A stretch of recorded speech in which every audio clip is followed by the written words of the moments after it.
often and lasting longer. Akal Loyet says she's not had a proper meal in 2 weeks. The fruit mixture keeps hunger away, but it carries almost no nutritional value. If it doesn't rain, trees and leaves dry up. There's no water. The clinics are too far. We have to walk far to get any help. Villages are slowly emptying. Male herders, usually the providers for their families, have moved to neighboring counties in search of pasture and water for their dying livestock. Only the elderly, women, young children, and the weakest animals remain in the homesteads.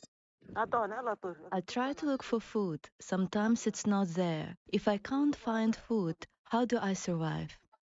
The government's disaster management teams and other aid agencies are distributing water and food, but supplies are stretched thin, and getting aid to those who need it most is near impossible in some areas. From one village to another village is almost 300 kilometers. Where you look at, we have pastors who are living inside the hills, getting water, getting food. It is very tough. People in this village are lucky to receive treatment from a mobile clinic. Some children show signs of being malnourished. Now they have gotten their food, but now they have to walk back home, sometimes kilometers away. And they say that this is not enough. They don't know the last time that they got this food, and they don't know when the aid workers are going to come back. So they say that they are worried that if they do not get help, things are just going to get worse. Neighboring countries like Somalia and Ethiopia are also facing drought and water shortages and high levels of malnutrition. It's rainy season in Kenya, but in places like Turkana, the clouds often pass without relief. Catherine Soy, Al Jazeera, Turkana, northern Kenya. Hello, it's 01 GMT and I'm Sarah Khairat. You're watching Al Jazeera's live coverage of the conflict between the US, Israel and Iran. The Israeli military has stepped up airstrikes across Lebanon, including the capital Beirut, saying it is targeting Hezbollah positions. Let's take a look at these live pictures. That's the latest on those strikes that have been happening in the last few minutes. Hundreds of thousands of people have been on the move after Israel issued more forced displacement orders for areas in Beirut's southern suburbs and elsewhere in the country. The conflict between Israel and Hezbollah has been escalating since the killing of Iran's supreme leader. And in the last few hours, Iran has launched a barrage of missiles into Israel, including Tel Aviv, West Jerusalem and occupied West Bank. Explosions have caused significant damage to buildings in Tel Aviv, with debris scattered across the streets and emergency crews responding to multiple incidents. At least 11 people have been killed across Israel since Saturday. Ya Allah. And in the last hour, strikes have targeted the western Iranian city of Kermanshah. The capital, Tehran, has also been hit. State media say that more than 1,200 people have been killed in strikes across the country since the US and Israel began their assault on Saturday. Iranian Foreign Minister Abbas Araghchi spoke to US media, saying he's not worried about an American invasion. They came here for a regime change, perhaps. They came here for a rapid victory so they can, control everything. But they have failed. The system is working. The commanders have been replaced, and the supreme leader is going to be replaced. Are you afraid of a U.S. invasion in your country? No, we are waiting for them. You are waiting for the U.S. military to invade, the ground troops? Yes, because we are confident that we can confront them, and that would be a big disaster for them. Meanwhile, US President Donald Trump says he aims to take unprecedented action against Iran. He insists Washington will help decide who leads the country next, vowing that whoever leads Iran will not threaten the US or its neighbors. And speaking alongside the head of US Central Command, Secretary of Defense Pete Hegseth said the offensive against Iran would only intensify.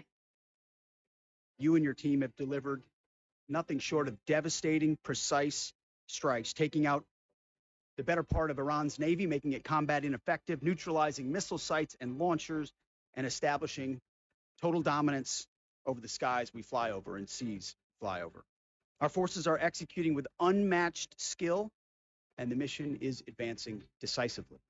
This is the kind of no-nonsense, results-driven warfighting that America demands.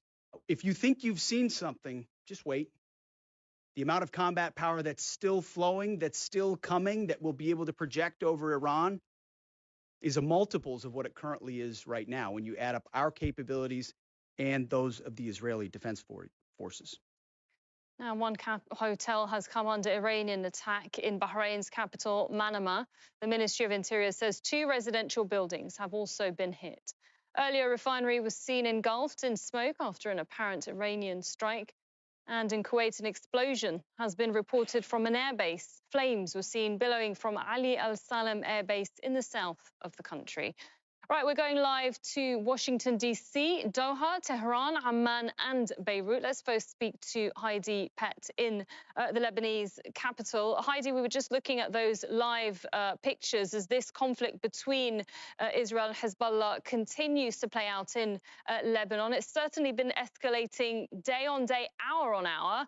Tell us about those attacks that we have had across Lebanon. In the last couple of hours, there have been 8 airstrikes on the on the southern suburbs of Beirut, just behind me. They were coming every 20 or 30 minutes. We had one just a couple of moments ago, actually, a large one. There's a large fire burning just out of sight. And the gap between that one and the previous one was only 10 minutes. So it does seem to be decreasing, and we are seeing this continued escalation. Now, this comes after the Israeli military ordered a forced evacuation warning to all of the residents in Beirut's southern suburbs. That is hundreds of thousands of people. They left their homes in a panic this afternoon. Traffic across the capital was in complete gridlock. You could not move as these people tried to flee their homes and seek safety across the rest of the capital and the country. Now, in Beirut, all of the shelters were previously full. Local authorities have just announced that every public school and university will be turned into a shelter, and they've also opened the stadium here. But it's not just here in Beirut that we're seeing these strikes. Tonight, we've also seen multiple strikes in the Bekaa Valley in the east of Lebanon towards the Syrian border, and a number of Israeli airstrikes in the south of the country, which is also subject to a massive forced evacuation order. Every single person who lives south of the Litani River has been told to evacuate their homes. And that's in the face of not just these Israeli airstrikes, but also an Israeli ground invasion that is absolutely in the offing. We've seen them make increased incursions over the last couple of days. Hezbollah says that they have directly engaged with Israeli troops on Lebanese territory. And of course, they've been firing rockets and projectiles into northern Israel as well. And so we've seen this flurry of diplomatic activity in the last couple of days in an effort to prevent this from escalating further. So the Lebanese president and the Lebanese prime minister were placing calls to Emmanuel Macron, who's also been in touch with Trump in the US and Netanyahu in Israel in an attempt to calm things down. He's called on Israel not to expand this war further, not to continue with the ground invasion. And he's also called on Hezbollah to disarm and to stop engaging. The question here in Lebanon is how likely that is and what capacity the Lebanese state actually has to rein in this militant group, which it has declared its activities illegal in the past couple of days, and it has been trying to disarm them for some time, but it has a limited ability to do so. And the Lebanese army also has a limited capacity, in its own words, to confront an Israeli offensive in the south of the country. All right, thanks very much, Heidi. As you can see there, there's been another attack in Lebanon. Those are the live pictures that you're seeing with the smoke right in the middle of Beirut. That's the Lebanese capital as Israel continues its strikes on Lebanon. Now let's go to Axel Zamovich, my colleague here in the Qatari capital in Doha. We had an alert earlier here in Qatar. Do you have any information on what or whether there was an attack? And also, alongside that, there have been a number of strikes in the country as well as across the GCC. That's right, Sarah. Like a short while ago, we actually got an emergency alert saying that the security is heightened and people are advised to stay sheltered at home. But very short after that, we received another message saying that the security level is taken down, everything is back to normal. And usually we get these messages when there's some aerial activity, usually fighter jets going out to the sea, fighting some imminent threat coming towards inland. But for now, we don't have any official confirmation if there's any projectile coming from Iran towards Qatar. And yes, you're right. Over the course of this night, we've seen a large number of attacks, and it seems to be a pattern across the region. Let me start with Saudi Arabia. That's the latest update that we got here from the Saudi Defense Ministry. They say that air defenses have intercepted and destroyed 3 ballistic missiles, and those projectiles were heading towards Prince Sultan Air Base. So this is the second time we're actually seeing the similar attacks taking place at the same military base that's situated not far away from the capital, Riyadh. Also in Bahrain, the Interior Ministry, they have issued a correction before they said that Iranian drones, Iranian strikes perhaps, they targeted 2 hotels. And now the correction, they say it's 1 hotel and 2 residential buildings in the capital. They say that the buildings sustain damages, and there are no reports of any casualties there.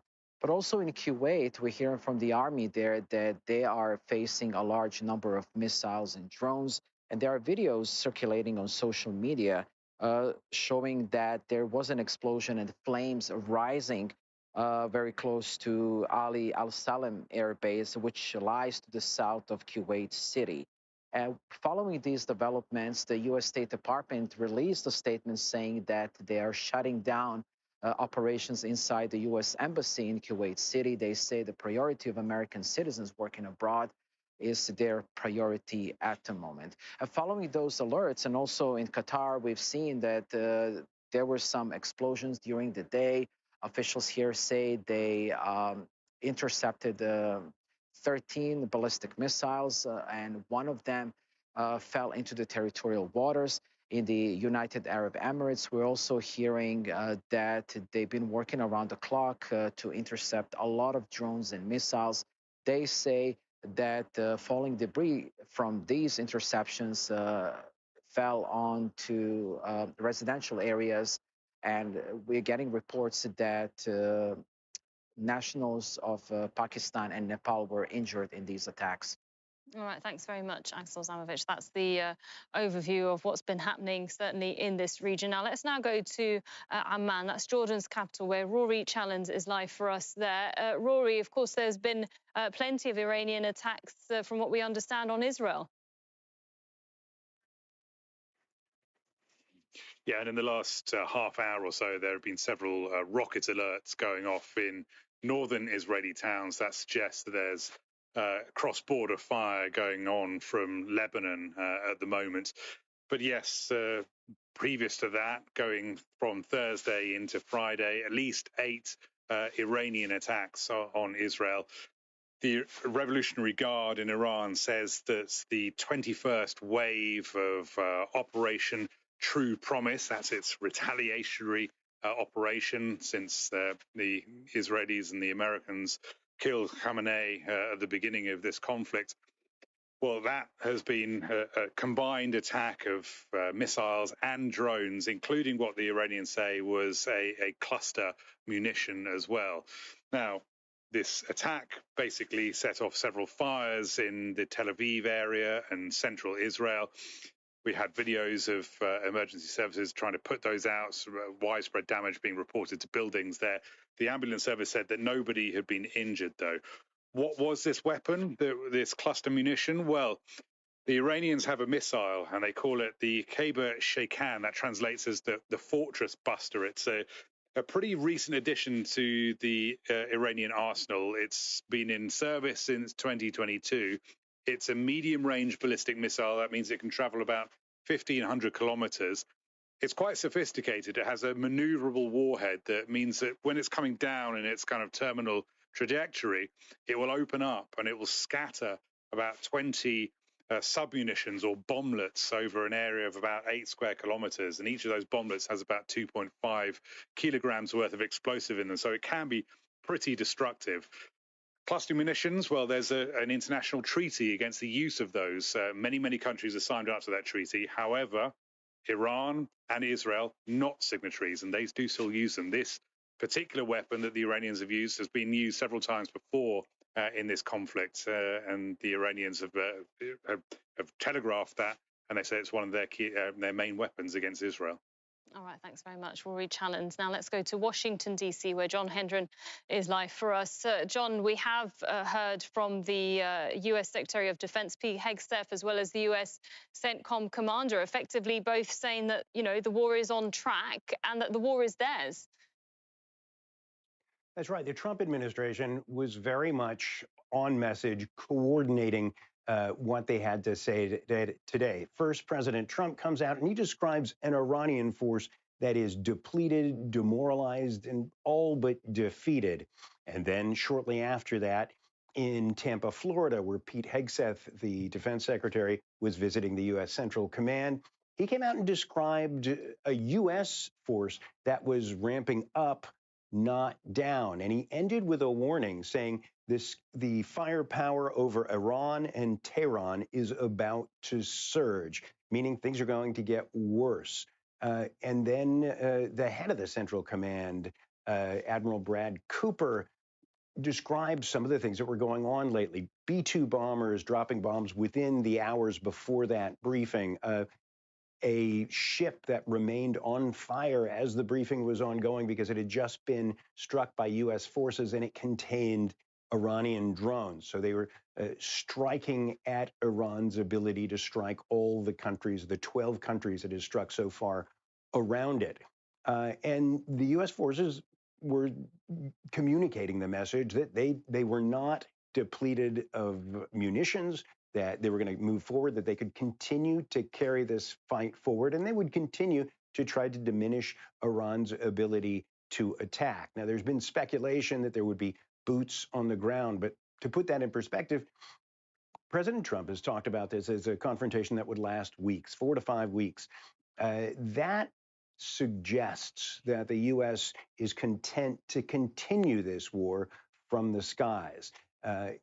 Whether that continues to happen may be decided by how effective all of that bombing is. But if you listen to the president, if you listen to the head of the Central Command, the defense secretary, what they're saying is that they are slowly knocking down Iran's ability to attack. But as you've heard from the other correspondents today, Iran has been able to counterattack, and the U.S. is apparently going to continue to wage this war until it can radically diminish Iran's ability to strike back. Right, of course, and as Pete Hegseth said, we have only just begun to fight, he said, and fight decisively. Well, let's go over now to Tehran, where Tohed Asadi is. So, Tohed, we were hearing John Hendren there explaining what was said by the U.S. officials, saying that effectively the war is theirs, and yet, when I spoke to you earlier, from what I understood, Iran seems to think that it's doing really well in this war and that they've even got new weapons, you said, that haven't been widely used. Can you talk us through that, and also what's the situation where you are in terms of attacks and where exactly?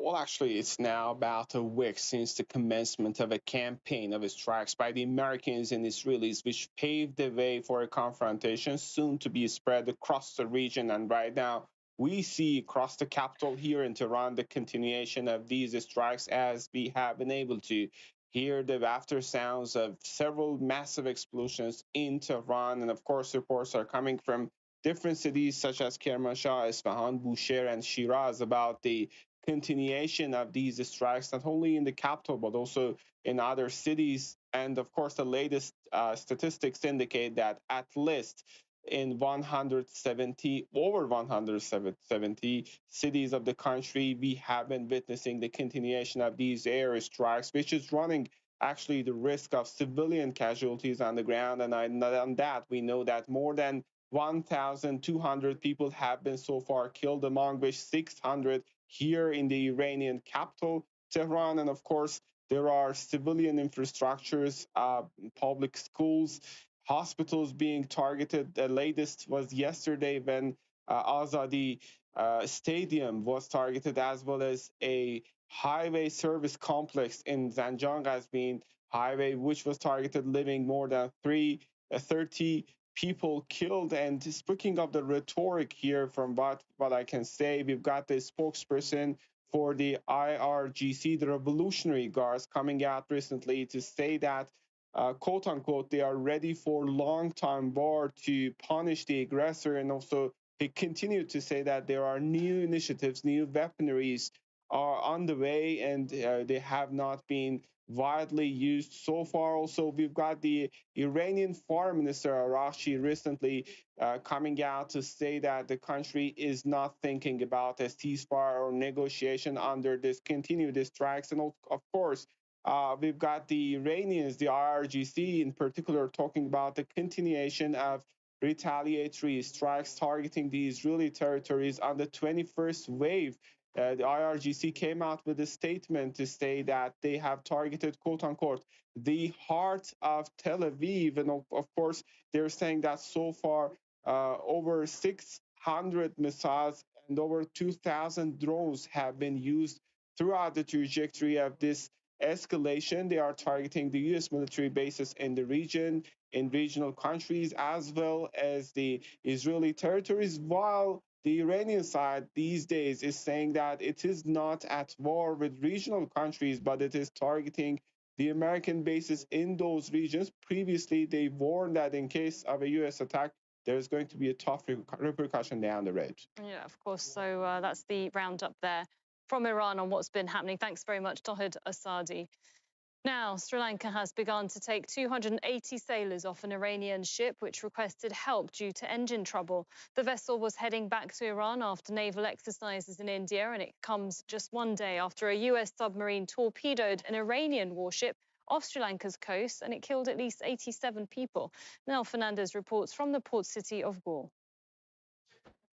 And today kicks in a lot of the procedures connected to the survivors, the 32 Iranian Navy personnel that were rescued in the international waters just outside the coast of Galle, southern Sri Lanka. There's also the sort of judicial proceedings with regards to the 87 bodies that were recovered in Navy search and rescue operations.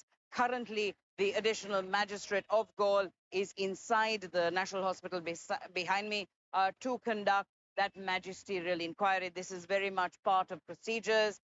We are still waiting to hear what the next steps are, but that's what's happening. Yesterday, very much the sort of initial reactions we heard from the Navy, as well as saw the bodies of those recovered being brought here. Let's take a look.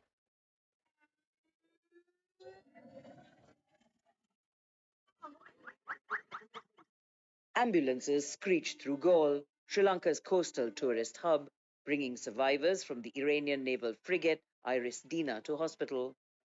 32 sailors were rescued by the Sri Lanka Navy and Air Force after a distress call was received from the frigate around 40 kilometers off the coast. We saved a group who were floating in the water. After investigation and questioning, it became clear they were a crew belonging to an Iranian vessel, and they needed medical attention. Rescue crews scoured the waters for survivors, but sources said there were no visible signs of the frigate or debris. Early reports of a torpedo or submarine strike could not be confirmed for several hours, until this. In fact, yesterday, in the Indian Ocean, and we'll play it on the screen there, an American submarine sunk an Iranian warship that thought it was safe in international waters. Instead, it was sunk by a torpedo. The frigate and two other Iranian ships were returning from the International Fleet Review 2026, a multinational naval gathering attended by 54 countries in Visakhapatnam in India. The United States says this is the first sinking of an enemy ship by torpedo since World War II. Back at the hospital in Galle, the arrival of more than 80 bodies recovered from the water. Nearby facilities were cleared to accommodate the dead. Iran's ambassador to Sri Lanka told Al Jazeera the remains of the sailors will be repatriated. The grim task of dealing with the dead. But for many of those involved in this incident, lots of questions remain to be answered. Mina Fernandez, Al Jazeera, Galle, southern Sri Lanka. UK Prime Minister Keir Starmer has announced he's sending additional fighter jets to Qatar. He says their purpose is to defend his country's interests and its allies. When Iran started attacking countries around the Gulf and the wider region, the situation changed. Iran has now fired drones and missiles at 10 countries that did not attack them. These are allies of the UK, where we have hundreds of thousands of British people, as well as British military personnel. Our number one priority is protecting our people. European foreign ministers have held a video meeting with representatives from the Gulf Cooperation Council. The EU has been scrambling to respond. That's after Israel and the United States launched their war on Iran without consulting European powers. EU Foreign Affairs chief says US foreign policy shifts have shaken the bloc's relationship with Washington. Osama bin Javed is in Brussels and he has this report on the European reaction to the conflict so far. Spain has become the latest European country to send its naval assets to the Eastern Mediterranean. It will be sending its most advanced frigate off the coast of Cyprus. Italy has also indicated that it will also be sending its naval forces and air defenses. This comes as there has been a meeting in Brussels with European foreign ministers as well as GCC ministers. And the Gulf Cooperation Council has been assured by the European Union that it will stand by its Gulf allies in this time of need. It has said that it is going to try and continue to find ways of de-escalation, as well as push for a diplomatic solution, whatever that may look like, for Iran to not develop a nuclear weapon. But it appears that the European Union is also promising that it could provide other defensive support to its European allies. When it comes to also the drone interceptors, there is a need in both of these wars. So there is really problem with the production. We need to also do more on the European side and really speed up. When it comes to drones and drone interceptor drones, then Ukraine has really been able to produce a lot and can also share this knowledge with the Gulf countries to boost this production. So as more words of support come from Europe and various European capitals, it remains to be seen how Europe can find its footing in this conflict, where essentially it is an American-Israeli decision to go to war. Although there is a lot of impact on European countries and European expatriates, they've not been part of the decision-making process, but there's hope that the Gulf Cooperation Council and the Europeans can talk to their respective spheres of influence and try and find an off-ramp. Osama bin Javed, Al Jazeera, Brussels. The conflict has put shipping at risk in one of the world's key trade routes. 1/5 global oil supplies pass through the Strait of Hormuz. It's also a vital passage for large quantities of gas. Lloyd's, that's the major insurance company, says that only 40 shipping vessels have passed through since March 1st. Around 1,000 vessels are currently in the Gulf and surrounding waters. Around half of them are oil and gas tankers. Union leaders are also saying the seafarers have the right to refuse to sail in Gulf waters due to the dangers. Right, now let's take a look at some of the day's other news now. US President Donald Trump has fired his embattled Homeland Security Secretary, Kristi Noem. It came shortly after she testified for 2 days on Capitol Hill over immigration enforcement tactics that have been met with protests and lawsuits. Noem has been reassigned as a special envoy, while Senator Mark Wayne Mullin takes over as Homeland Security Chief. Our chief US correspondent, Alan Fisher, has the latest for us from Washington, D.C.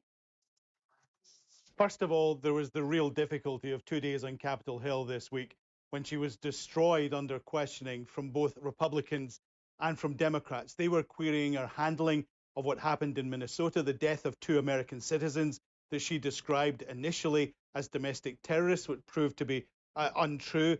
There was the alleged relationship with one of her special advisors, Corey Lewandowski, who's very close to Donald Trump. There is problems with releasing FEMA funds, particularly to areas hit in North Carolina. But the worst thing that really turned it for her was the fact that her department spent $220 million on a series of promotional videos about the work of the Department of Homeland Security that featured very prominently Kristi Noem herself. Now, under questioning from a Republican senator, she was asked if she got permission from Donald Trump to spend that amount of money because he's trying to rein in costs. And she indicated that they'd had a discussion and this had been approved. It had not, and that really upset Donald Trump. Now, Kristi Noem has been walking on a knife edge for a number of months. This seems to have been the final straw, and Donald Trump announced on Truth Social that she was leaving her job. Markwayne Mullen will be regarded as a safe pair of hands by the White House. He's very close to Donald Trump. The two of them speak quite often. He will be a better administrator in the eyes of those at the White House, and that was the problem, that you needed experience of running an organization like this. And even though Kristi Noem is a former governor of South Dakota, they didn't feel she was doing that job properly. And that was exposed on the hearings in Capitol Hill.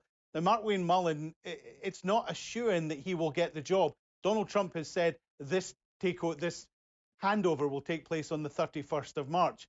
He doesn't get to do that. This is a Senate-approved position. So he has got to go through a Senate hearing with a committee chaired by someone who described him as a snake. That's someone who's in his own party. So that doesn't bode particularly well. There are Democrats who want to make sure that Markwayne Mullen will talk about how to change the way ICE operates. If he doesn't deliver, they might not vote for him. So this isn't yet a done deal. Donald Trump would like this to happen quite quickly. No guarantee it's going to go to the timescale that the White House wants. Millions have turned out to vote for a new parliament in Nepal in the first general election since youth-led protests toppled the government last year. Tony Cheng reports from Kathmandu. Tight security in Kathmandu as voting gets underway. Across Nepal, 300,000 additional security personnel have been drafted in. But inside the voting booths, things appear to be going smoothly. These elections weren't supposed to happen for several years, but youth-led protests in September forced the government to step down. After the Gen Z protest last year, we realized that if we don't vote, there won't be change. I voted so that I can have a meal cooked by my mother at home, and so that young people like me don't have to apply for jobs abroad. Elsewhere in the capital, the interim Prime Minister cast her vote. These elections mark the end of a caretaker administration designed to deliver a free and fair poll. And waiting in the wings, the man who could take her place. Balendra Shah, a former rapper and mayor of Kathmandu. Much of the campaigning happened on social media, and traditional parties struggled to adapt. But this enigmatic celebrity appears to have caught voters' imagination. With polling stations across this mountainous Himalayan nation, it'll take days to count the ballots. But indications of a winner should be known within 24 to 48 hours. And that could be an ominous sign for established political activities. What will be the fallout for Lebanon? This is Inside Story.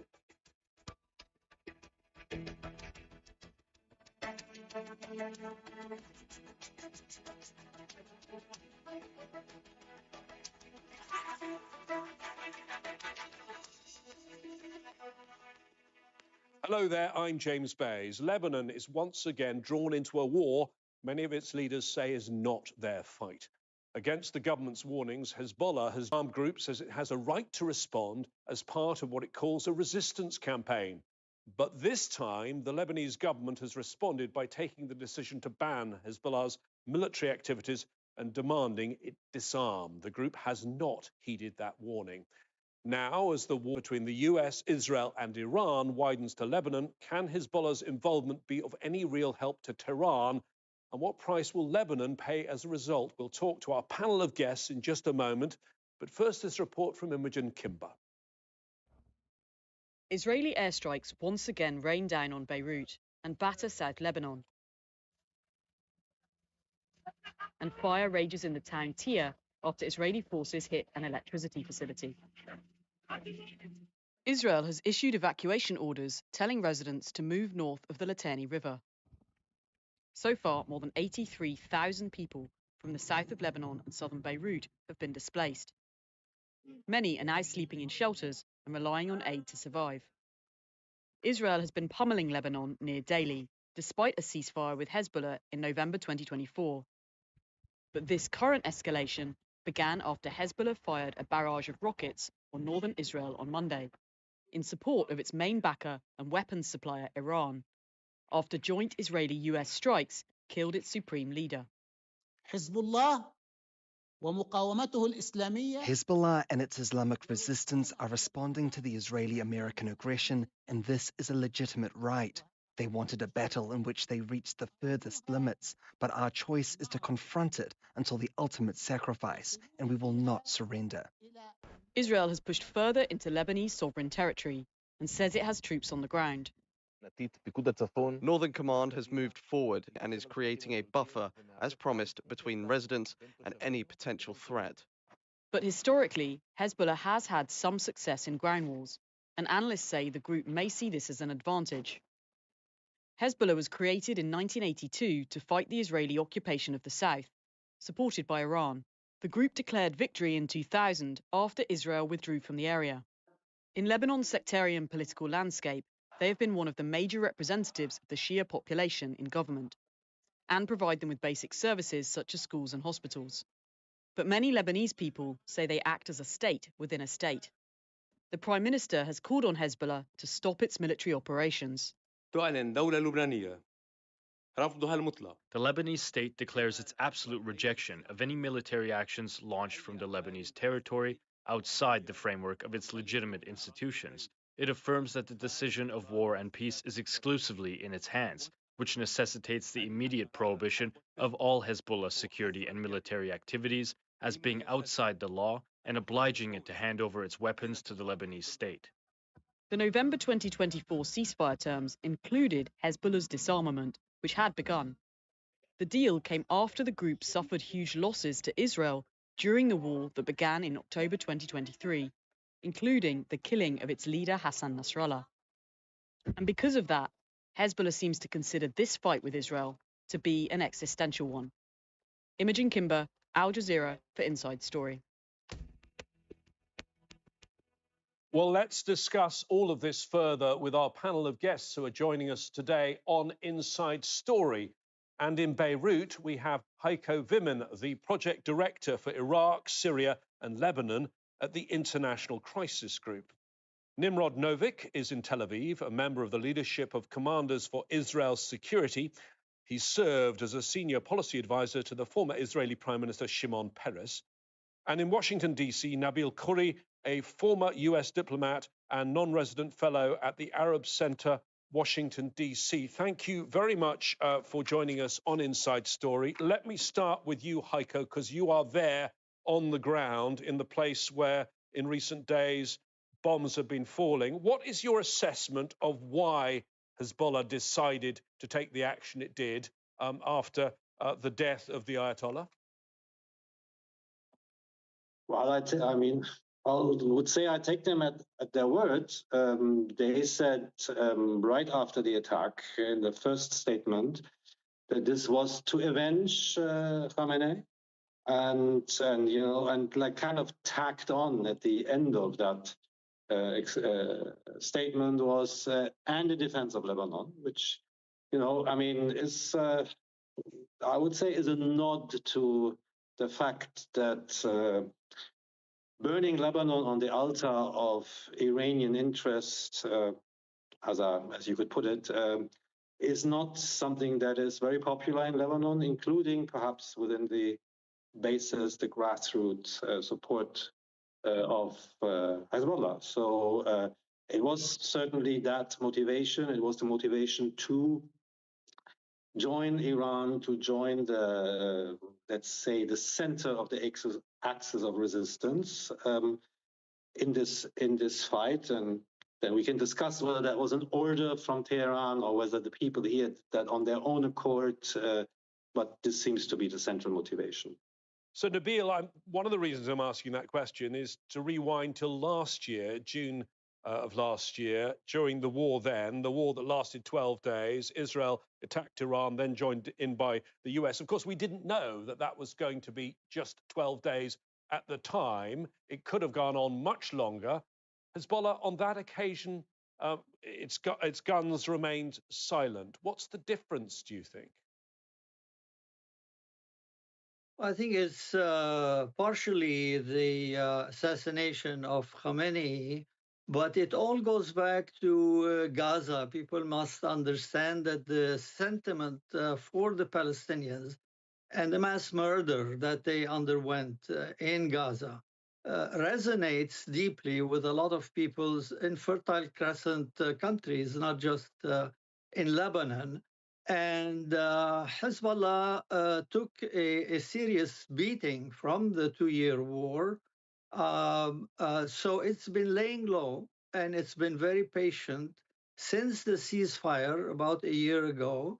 They have been quiet, but Israel has been engaged in daily bombardment all over Lebanon. So at some point, patience runs out, and you put all the factors together, and therefore they retaliate. Okay, I want to come to Nimrod in a moment in Tel Aviv about the Israeli response. But first, back to you, Heiko, because I think it's worth adding, is it not, that Hezbollah had, on a political level, we're told, reassured other politicians as we'd seen those forces arriving, those US forces, that armada of forces arriving, that it wasn't going to be dragged in. Does it suggest to you that perhaps there is some division within their ranks? Very good question. I mean, so we hear that they gave these guarantees, if you want to call it that, and there have been reports suggesting that there was something of a rebellion, perhaps of parts of the military wing, if that's the right word, against the political leadership about this stance of not engaging. I don't think anybody is in a position to come to a judgment on that. I mean, what exactly goes on in the decision-making processes inside the party? What role perhaps Iranian cadres have at this point? It's pretty much a black box, to me at least. I don't have a lamp to really shine light into that. I would also say at this point it perhaps doesn't matter anymore, because here we are. Hezbollah has joined the Iranian war effort, so to speak. And just to add to the question, or to the answer of Nabil, I think one difference between June and now is June 25 and now is that in June 25, I would say that Iran was looking for a calibrated response to the attack. Right now, they're hitting everything, everywhere they can, with everything they have. So that perhaps is also a difference. And Hezbollah is just one of the things they have. So use it, even if it may not move the needle much. Nimrod, in Tel Aviv, we saw a very quick, devastating response from the Israeli side. Was this just a response, or was the Hezbollah attack a pretext, a good excuse for something that Israel already planned? Because the attack on Iran by the US and Israel was done at a time of their choosing. Had they always planned when that was going to happen, they were going to hit Lebanon and hit Hezbollah too? Yes, I think you're right. It was an opportunity that Hezbollah provided Israel with. I think that Nabil was right in referencing Gaza in this context, but from an Israeli perspective, it's a different dimension. Since October 7th, 23, something quite substantial has changed in the Israeli mindset, security and otherwise, and that is a lesson learned not to wait until adversaries strike, and not to count on our appreciation, understanding of intentions, but rather focus on capabilities. And the pendulum, in my judgment, has swung too far in the other direction, whereas there is a sentiment that if we can, we should. And I think that militarily, I don't think there is doubt that we have the capabilities to deal with multiple adversaries. But what is missing, in my judgment, is the diplomatic leg. Nimrod, what do you think Israel actually wants? Does it want a stable Lebanon, or does it want a weak, fragile country there? I think that since the emergence of the current government in Lebanon, the Israeli mindset on this issue has changed. And I think that the concern that Hezbollah was driving everything for decades was replaced with an appreciation that there is a government we can work with, even if it is reluctant to negotiate directly and it has to be via Washington or other mediators. Nonetheless, there is a great appreciation for the courage and resolve of the current government. There are doubts about capabilities, and that's where perhaps diplomacy and other instruments should kick in.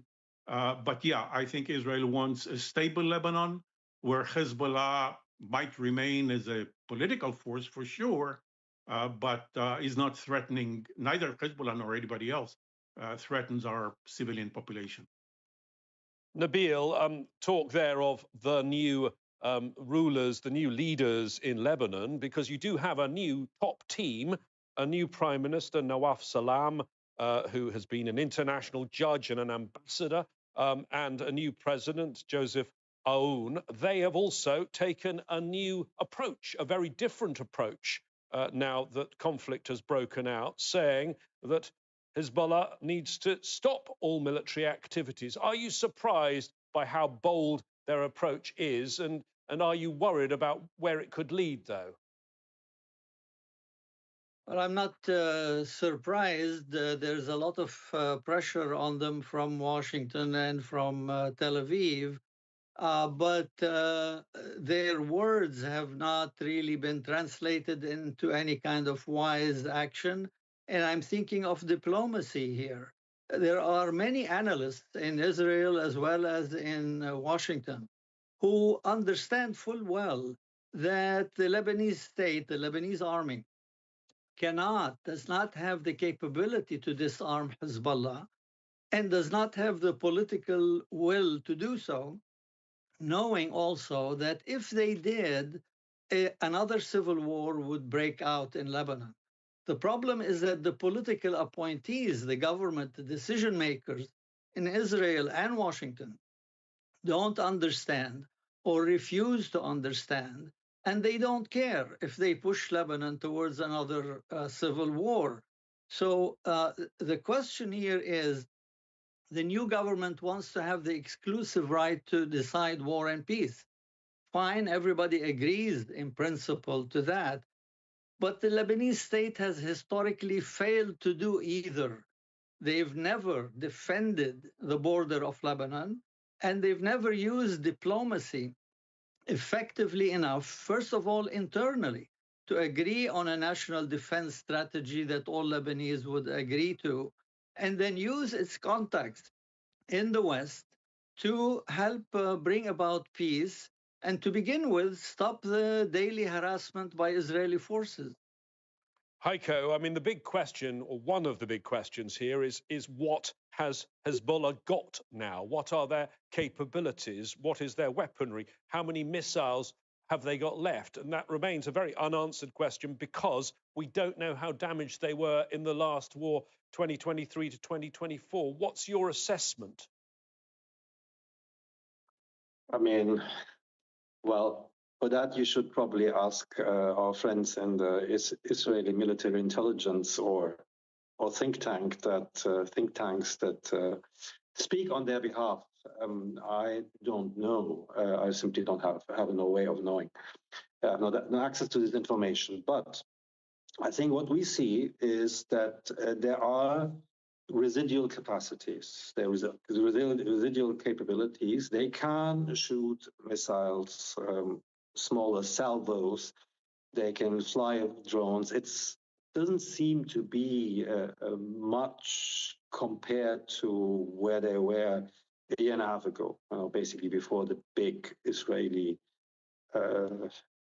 strikes were launched and before the campaign really got serious. But it's still enough to create a nuisance, at least in the northern Israel. It's still enough to send people to the bunkers.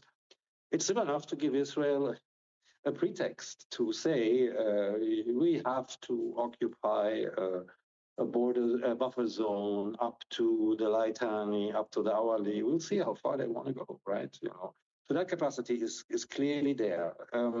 And that is important because it suggests that structures of command and control and logistics and communication do work. Even though we still have apparently near complete intelligence penetration by the Israelis. I mean, the way that they do pinpointed attacks on Hezbollah personnel or Iranians clearly indicates that.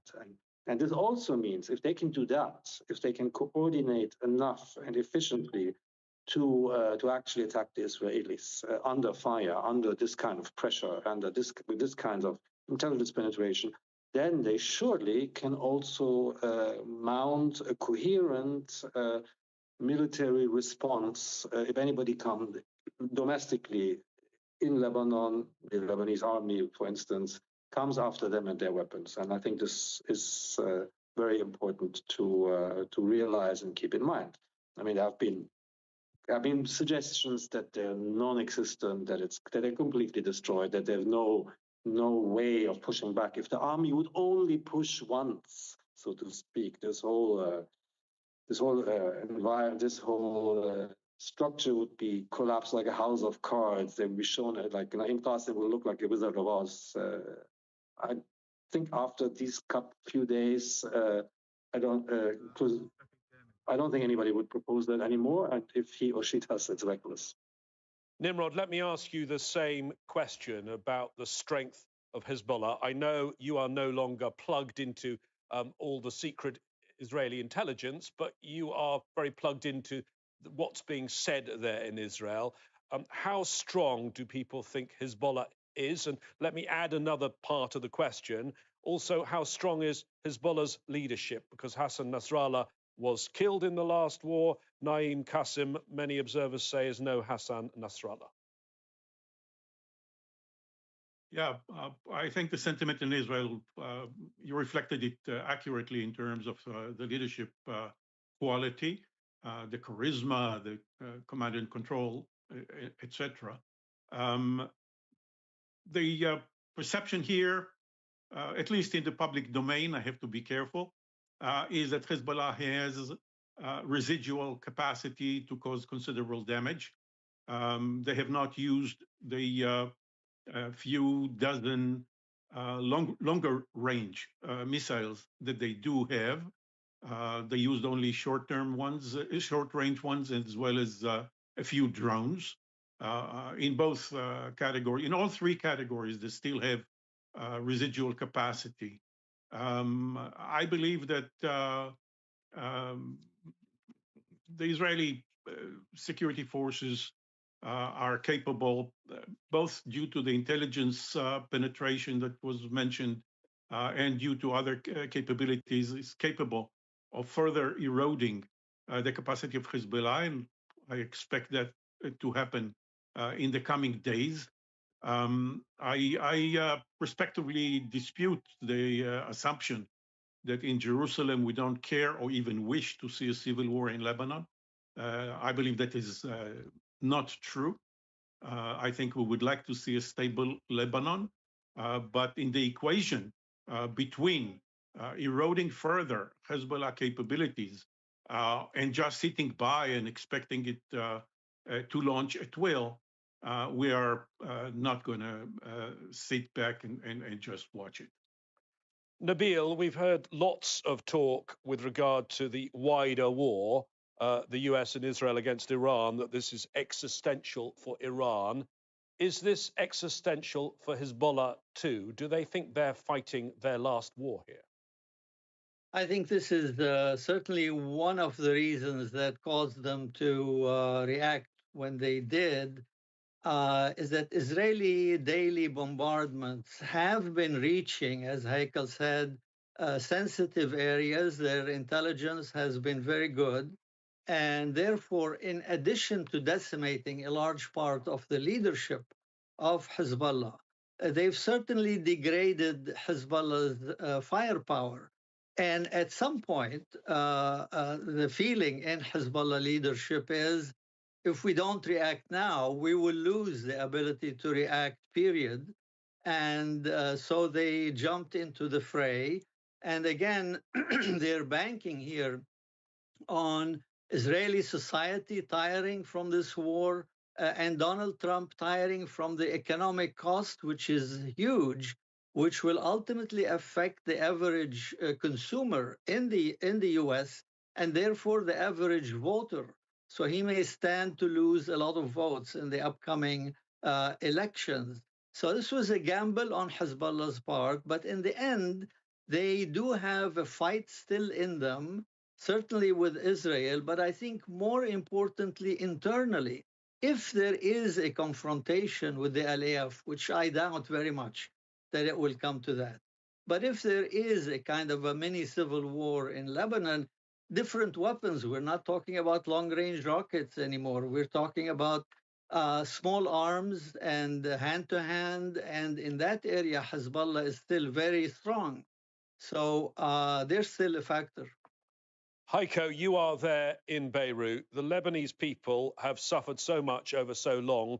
I want to focus on them for a moment. Very resilient, used to real hardship and very weak government. But, you know, we had the war from 2023 to 2024. Before that, financial collapse, the port blast. I mean, how tough is this for ordinary people there in Lebanon right now? I hear the figures of displaced have now gone up to 90,000. Yes. Look, I mean, it's very different depending on where you sit. You know, of course, I mean, it's a strain and a drain on everybody. Well, I mean, my kid is out of school, right? I mean, I think twice and three times where I move. Yesterday, like somebody was coming, and she was lucky, but an hour after she reached home, like a relative of mine, so 4 people were killed on the airport road. You know, that affects everybody. But we really need to talk about the displaced. You know, so the displaced, it's now 90,000. There have been displacement orders for all Lebanon south of the Litani, which includes Sur, Tyre, city of about 200,000. You know, if you take these orders literally, these people all have to leave. Today there was a displacement order for all of Dahi, which is half of the metropolitan population of Beirut, 1 million people perhaps. If only 20% of these people flee, there's going to be complete chaos and mayhem. You know, and these people have no shelters. There is no government. The government is completely, cannot respond to this. It would be foolish to blame them. Nobody can respond to this. These people, many of them are displaced for the second time now, you know, and Hezbollah has, for all we know, no capabilities to help these people at this point. It's going to be, a disaster, humanitarian disaster of,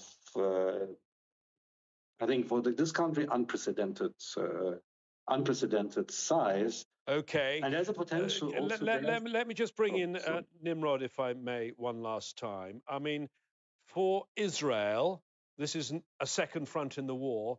For much of the rest of the world, though, this is not the key venue. This is seen as a bit of a sideshow. Does that mean in Israel they think they can take the gloves off right now? Well, I agree with you that for the world it is a sideshow, which is a sad commentary in and of itself. But no, I don't think that that's the context in which Israel is operating. As a matter of fact, I really hope that if Mr. Khoury is right in his assessment of the leadership calculations in Hezbollah, that's another evidence of how weak that leadership is. Because if they thought that Israel will tire as a result of a few salvos of Hezbollah missiles, they really misjudge us, not for the first time. 2.5 years of war, controversial war in Gaza. didn't entire Israeli society. So no, I mean, the resilience of the Israeli society is not in question.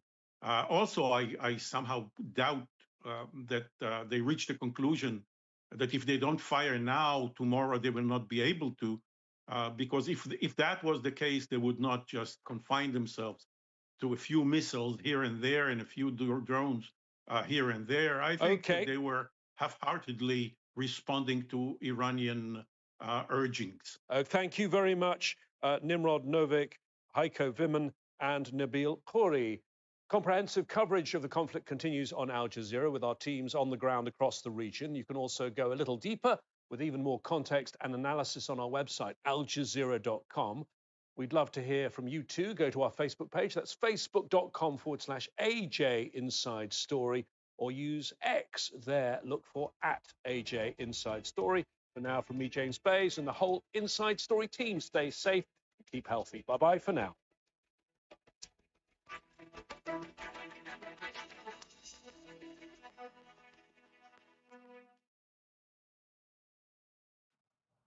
It's 0200 GMT, and I'm Sarah Khairat. You're watching live Al Jazeera's coverage of the conflict between the US, Israel, and Iran. Thank you for joining us. The Israeli military has stepped up airstrikes across Lebanon, including the capital Beirut, saying it is targeting Hezbollah positions.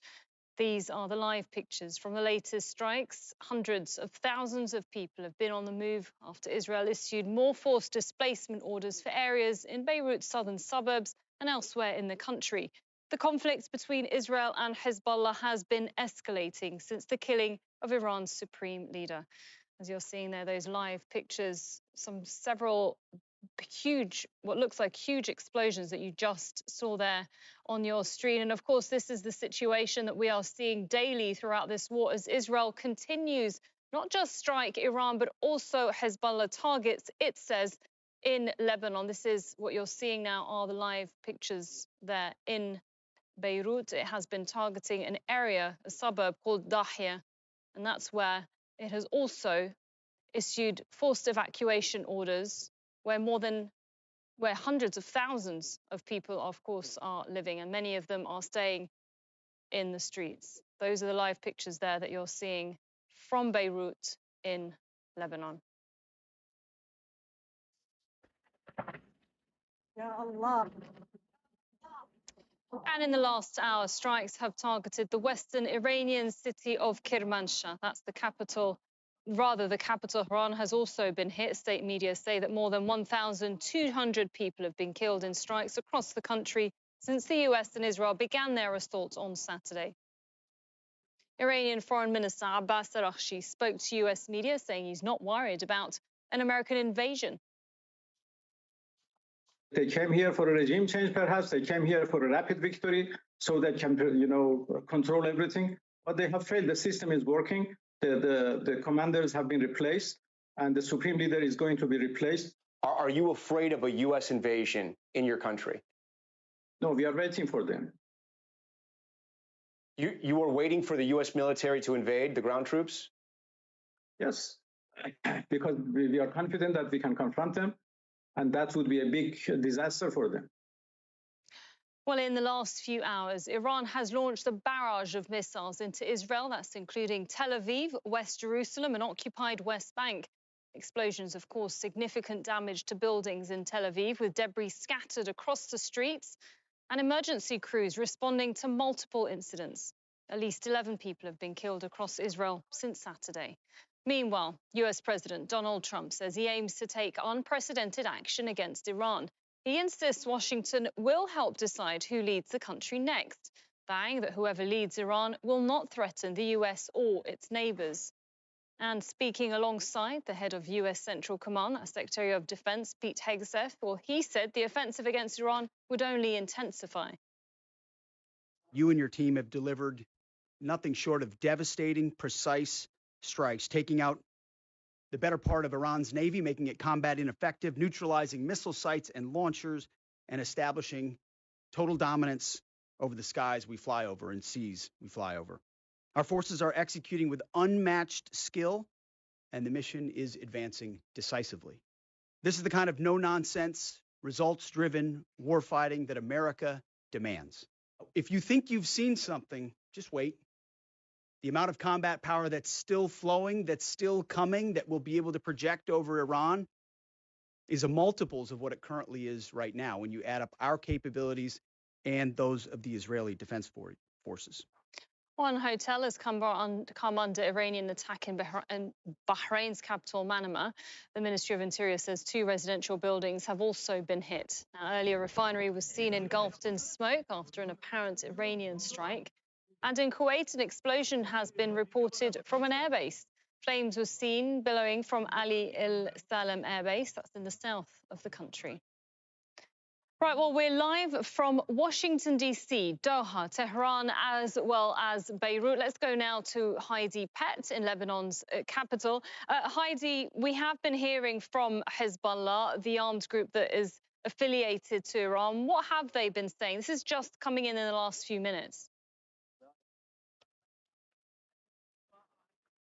Yeah, so just in the last few minutes, they have issued a statement, a warning to residents of northern settlements. They say you are required to evacuate all settlements located within 5 kilometers of the borderline. The aggression of your army against Lebanese sovereignty, civilians, the destruction of civilian infrastructure, and the displacement campaign will not go unanswered. And that, of course, comes in the context of these mass forced displacement orders that have been given by the Israeli military in the last couple of days, one earlier this afternoon, to the entirety of Beirut's southern suburbs. Hundreds of thousands of people evacuated in a panic here this afternoon, clogging the streets. The traffic was completely mental. And there were forced evacuation orders as well for a large part of southern Lebanon. Every single person south of the Litani River was told to leave their homes under threat of Israeli bombing and potentially an expansion of the Israeli ground campaign in southern Lebanon. And so this order by Hezbollah to residents of northern Israel to then vacate 5 kilometers south of their own border, it's very tit for tat. It's, you know, a direct response. What kind of military action we'll see as a result of that order, we don't yet know.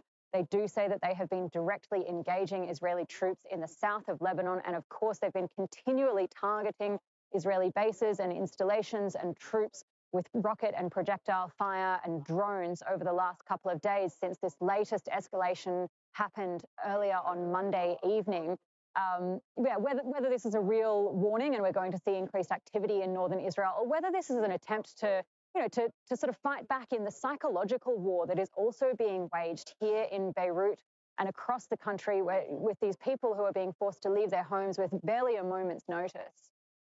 And Heidi, as we're talking to you now, you can see the live pictures there of smoke. Of course, that's been happening in the last few minutes. We saw that as we were live on TV, and that has been happening in the last few hours, all of these explosions. What has been unfolding in Lebanon today? In which areas have we heard from the government? You've mentioned those that have evacuated, but what about the politicians there and the government itself?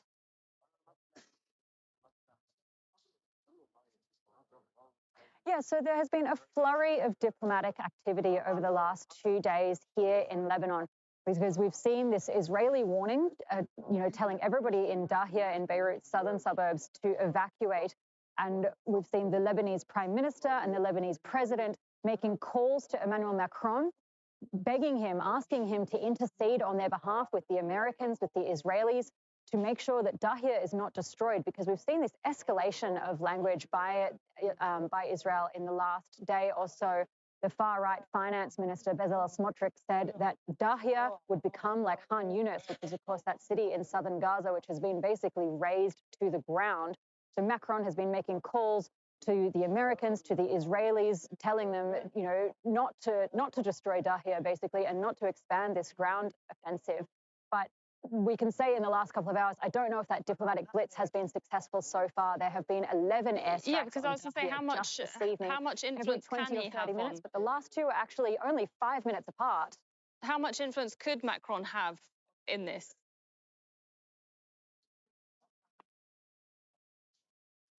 I mean, that's the question everybody is asking, right? Is how much influence can any world leader have over Benjamin Netanyahu in Israel or over Donald Trump in the US? And, you know, we have seen this over the last couple of days, even this trading of the narrative of how this all even started, right?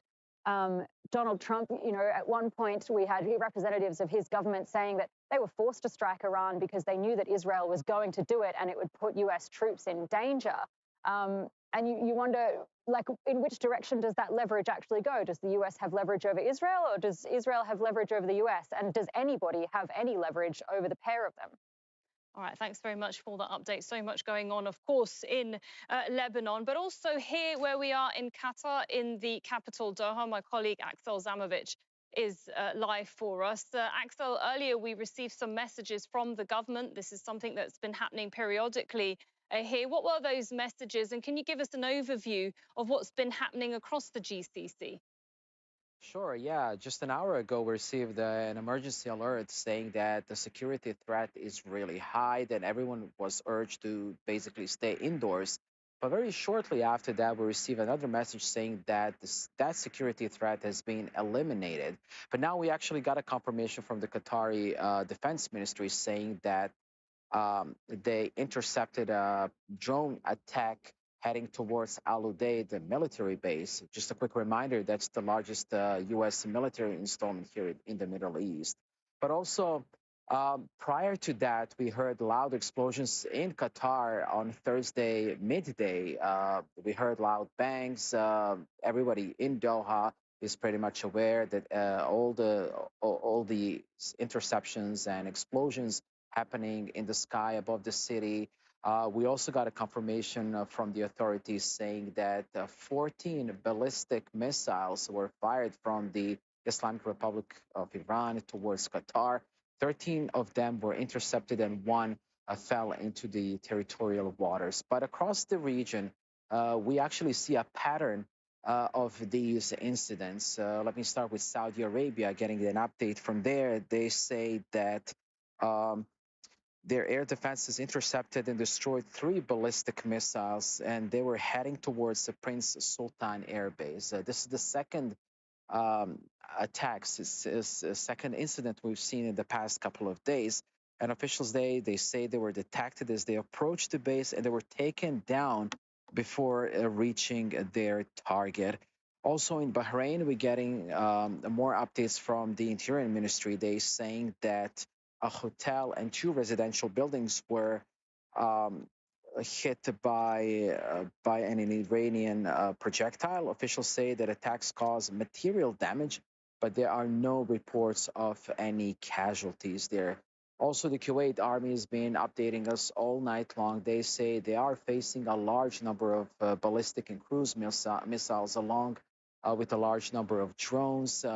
There are some videos circulating on social media. They show that there was an explosion in flames rising from a military post near, they say, Ali Al Salam Air Base, which lies in the south of Kuwait City. And following these reports, we also got a statement from the U.S. State Department. They say they are suspending all operations inside the U.S. Embassy in Kuwait City. They say the safety of American citizens working abroad is their priority right now. And also in the United Arab Emirates, we're also getting there. They have experienced a large number of missiles and drones. 131 was fired there. Officials say everything was intercepted, but the debris from these interceptions targeted a residential area, especially the area hosting foreign workers. We also getting confirmation from them that Pakistani and Nepali nationals were injured in these incidents. All right, thank you very much, Axel Zamovich, giving us an overview of what's been happening in this region, in the GCC. Let's go now to Iran, because Tawhid Asadi, our correspondent, is in Tehran.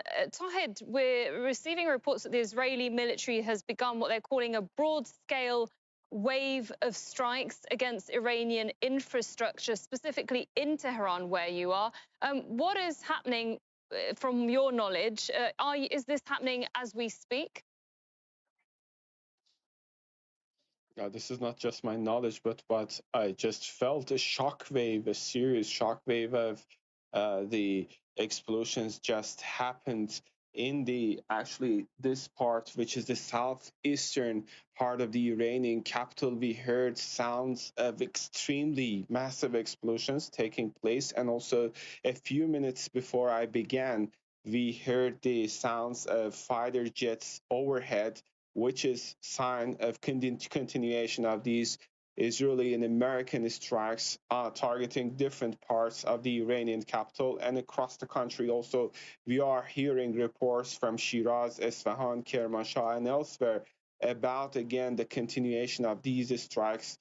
And on the targeted areas, we know that the initial reports are saying that these are military facilities, but the reality on the ground is far from that, as we know that these are the civilian residential areas which are being impacted. And very recently, we also had this letter from the Iranian embassy, Iranian representative to the United Nations, Saeed Iravani, talking about the casualties. According to the latest report, according to the latest statistics, based on the Red Crescent, in this recent letter, more than 1,300 people have been killed, but this is an ongoing story. And seeing the massive explosions that I heard from the Iranian capital and the reports of the continuation of the strikes, we can rest assured, as a matter of misfortune, that this death toll could be even higher than what we have as official statistics. Also, the Iranian side in this letter has called for condemnation, and of course, they have called for the United Nations Security Council as well as the Secretary General to urge the Israelis and Americans to halt these strikes, while saying that they see it as their right to defend themselves as long as the American and Israeli strikes go on. And of course, this is one part of that. On the other hand, we know that the IRGC, the Revolutionary Guards, is talking about the continuation of the retaliatory strikes. On that, we heard this received statement from them talking about the 21st wave of strikes using the hypersonic missiles to target, quote unquote, the heart of Tel Aviv. And also, they are saying that so far, at least more than 2,000 drones and over 600 missiles have been used to strike back the Israeli territories as well as the American bases in the region. This is a very, very extremely escalated situation as we're following it. Yeah, of course, Tawhid. I mean, Israel, as they have just said, they've sent a massive wave of attacks there in Iran. So we'll be checking in with you as we can. But let's go to John Hendren now in Washington, D.C., because we have, John, have had early an update from Pete Hegseth, of course, the U.S. Secretary of Defense, and the U.S. CENTCOM commander. What have they been saying in terms of their operations so far? Well, the U.S. has been carrying out kinetic and psychological warfare at the same time. On the battlefield, according to President Trump, the Iranians are all but defeated and demoralized. He said he's been receiving calls. He didn't say who from, urging him to make a deal. He said, "You're a little late." And Hegseth appeared at the U.S. Central Command in Tampa, Florida, and he described a U.S. military that was actually ramping up its operations, not ramping them down. And he said that the forces were ready to surge over the skies of Tehran and Iran generally. And then you had the admiral in charge of the Central Command, Brad Cooper, who described a series of operations that were carried out just over the last 24 hours that included hundreds of bombings, including from the big bat-winged B-2 bomber, and one that struck a ship that was carrying Iranian drones. So striking at Iran's ability to strike out against countries all around it. And Iran has struck 12 countries in the region. So as much as the U.S. says it has decimated Iran's ability to strike, as you've heard from the other correspondents in the region, Iran has been able to carry out those strikes. And that's why the U.S. military is talking about how it's going to ramp up operations, because what they want to do is minimize Iran's ability to reach out and strike at its neighbors.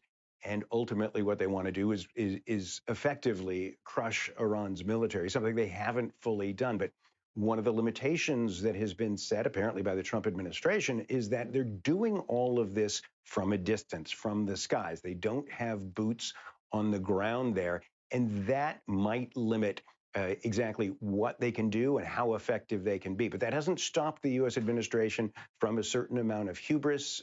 Donald Trump, in interviews over the past 24 hours, has been talking about how he wants a say in who the next supreme leader is going to be in Iran, saying that the son of the past supreme leader is unacceptable to him. So the U.S. is asking a lot, and they're minimizing the effort that they're putting in terms of avoiding boots on the ground and carrying it out mostly from the air. But they're also carrying out psychological warfare, saying that they are going to ramp up operations, and that they hope will strike fear into the Iranians and perhaps drive them into an agreement. All right, thank you very much, John Hendren.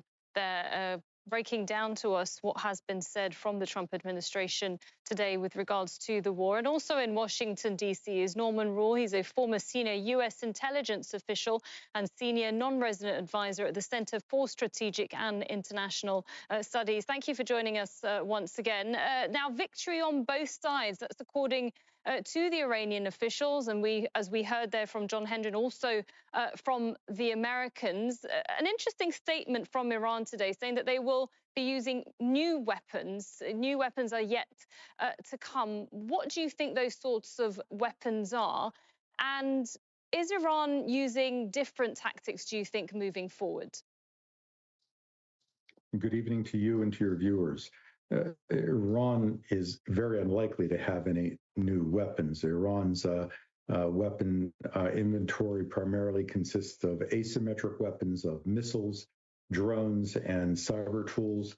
They have been using those extensively, and the inventory of those weapons have been significantly degraded and will be continued to be degraded significantly over the next few days. It is likely that Iran's missile capacity will be diminished to the point of strategic irrelevance over the coming week. Its drone capacity will be diminished to a very large degree in coming days. Cyber activity will continue, but it's no longer a strategic subject in the conflict. Iran's tools are no longer capable of shaping the strategic trajectory of the conflict. They're certainly able to conduct lethal and dramatic activity, but the course of the conflict is no longer in Iran's hands. The U.S. has air supremacy over the country.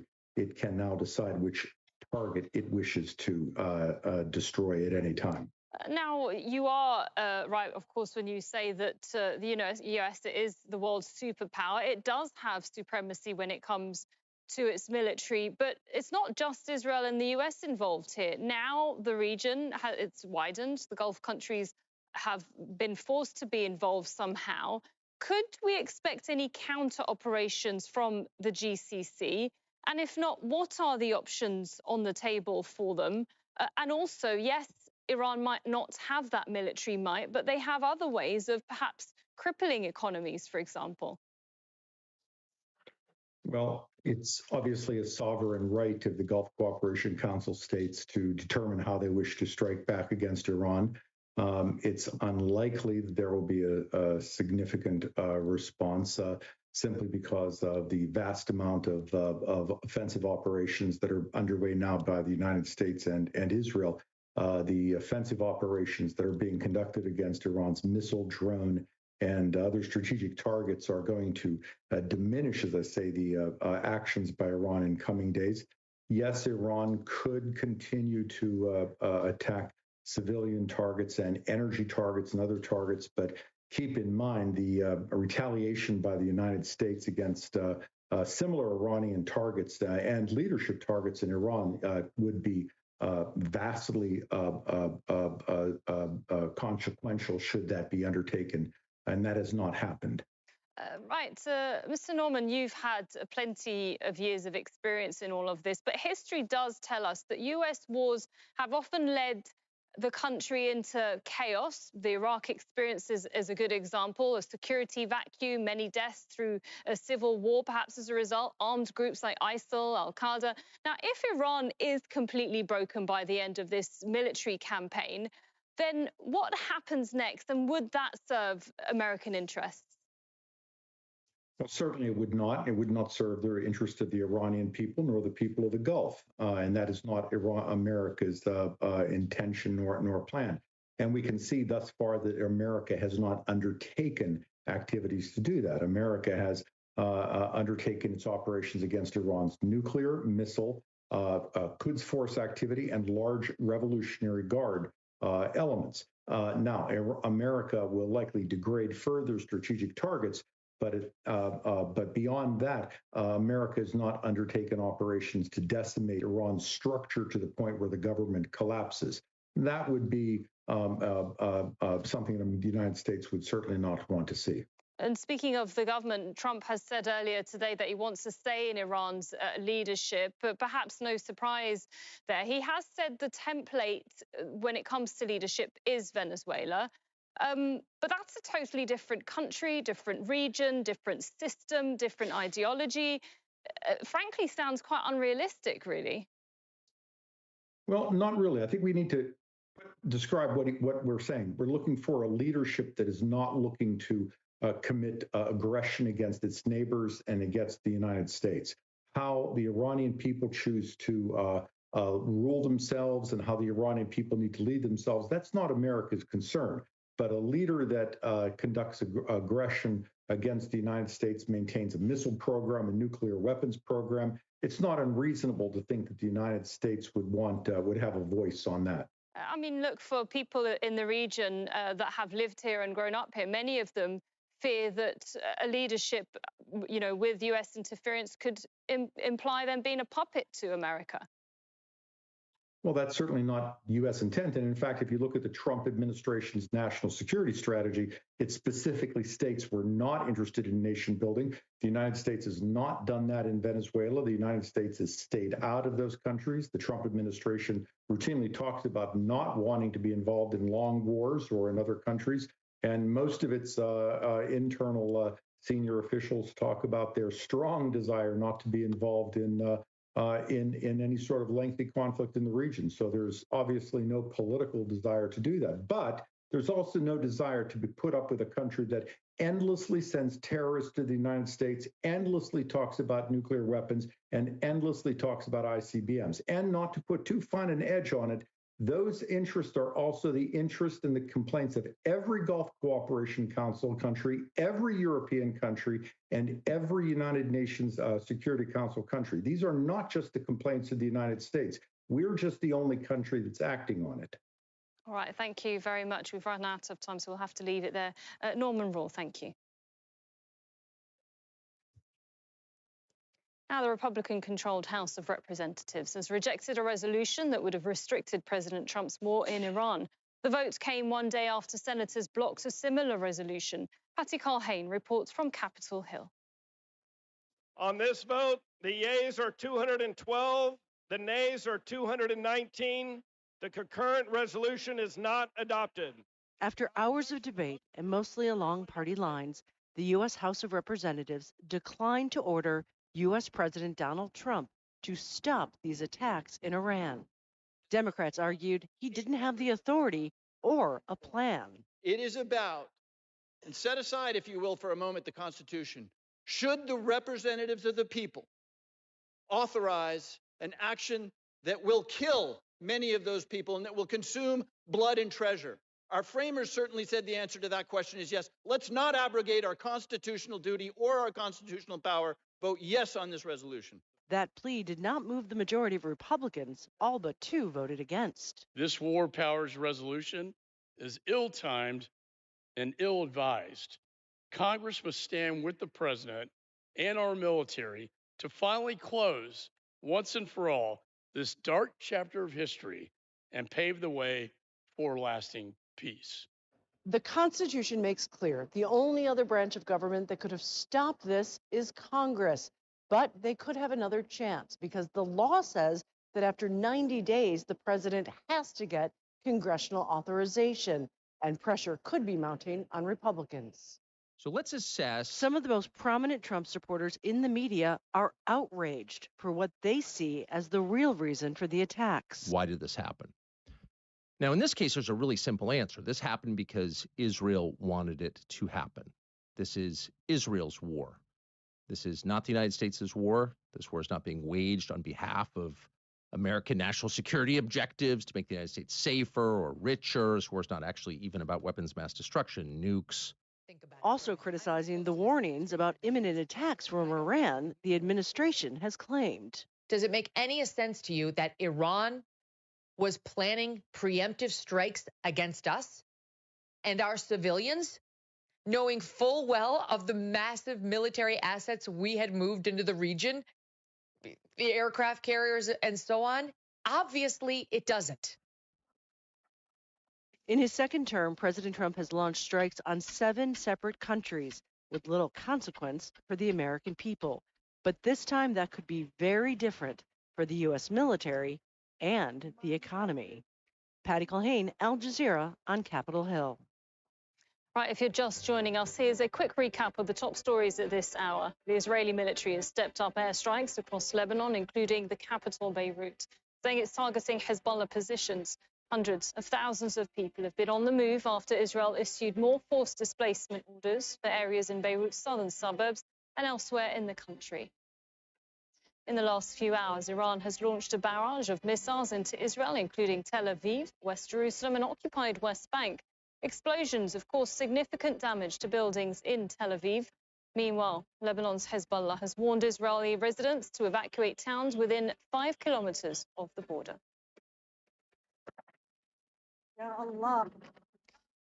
More airstrikes have been reported across Iran, particularly in the western city of Kermanshah. Capital Tehran has also been hit, with state media saying that more than 1,200 people have been killed in strikes across the country since the US and Israel began their assault on Saturday. And one hotel has come under Iranian attack in Bahrain's capital, Manama. The Ministry of Interior says 2 residential buildings have also been hit.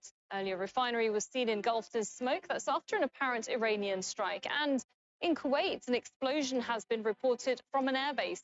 Flames were seen billowing from Ali Al Salam Air Base in the south of the country. Meanwhile, US President Donald Trump says he aims to take unprecedented action against Iran. He insists Washington will help decide who leads the country next, vowing that whoever leads Iran won't threaten the US or its neighbors. Right, well, Donald Trump will meet executives from the country's biggest defense contractors at the White House, and that's on Friday. They're expected to discuss the acceleration of weapons production.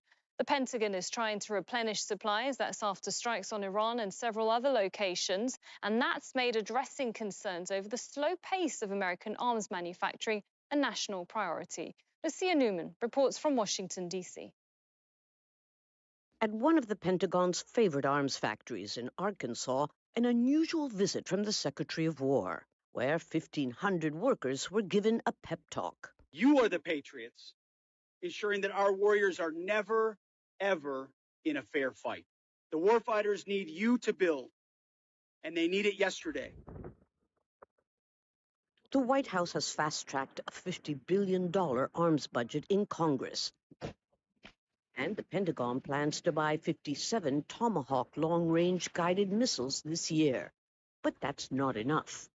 The U.S. and its Gulf allies are reportedly running low on interceptor missiles.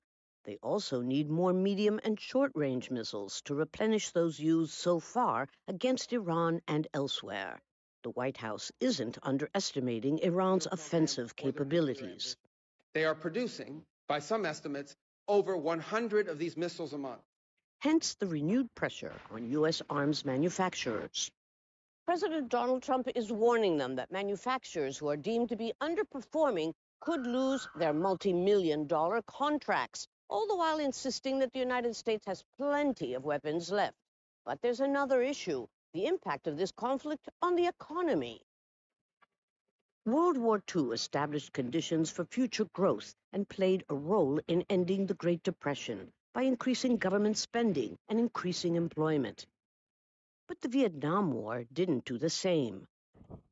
And more recently, the Afghanistan and Iraq conflicts were financed by deep deficit spending that actually hurt the economy. Depending on the duration of the current conflict, it could have a catastrophic impact on oil prices and the global economy. Not to mention the biggest cost of all, the human cost. Lucia Newman, Al Jazeera, Washington.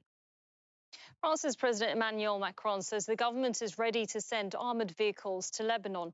Macron urged Hezbollah to stop attacking Israel and called on both Israel and Iran not to involve Lebanon further in the war. France has also authorised US forces to use one of its bases on the condition they're not used to strike Iran. American troops will have temporary access to a base on French territory. Natasha Butler reports from Paris. Well, there had been some confusion here in France over whether or not the United States was able to use French military air bases in the Gulf.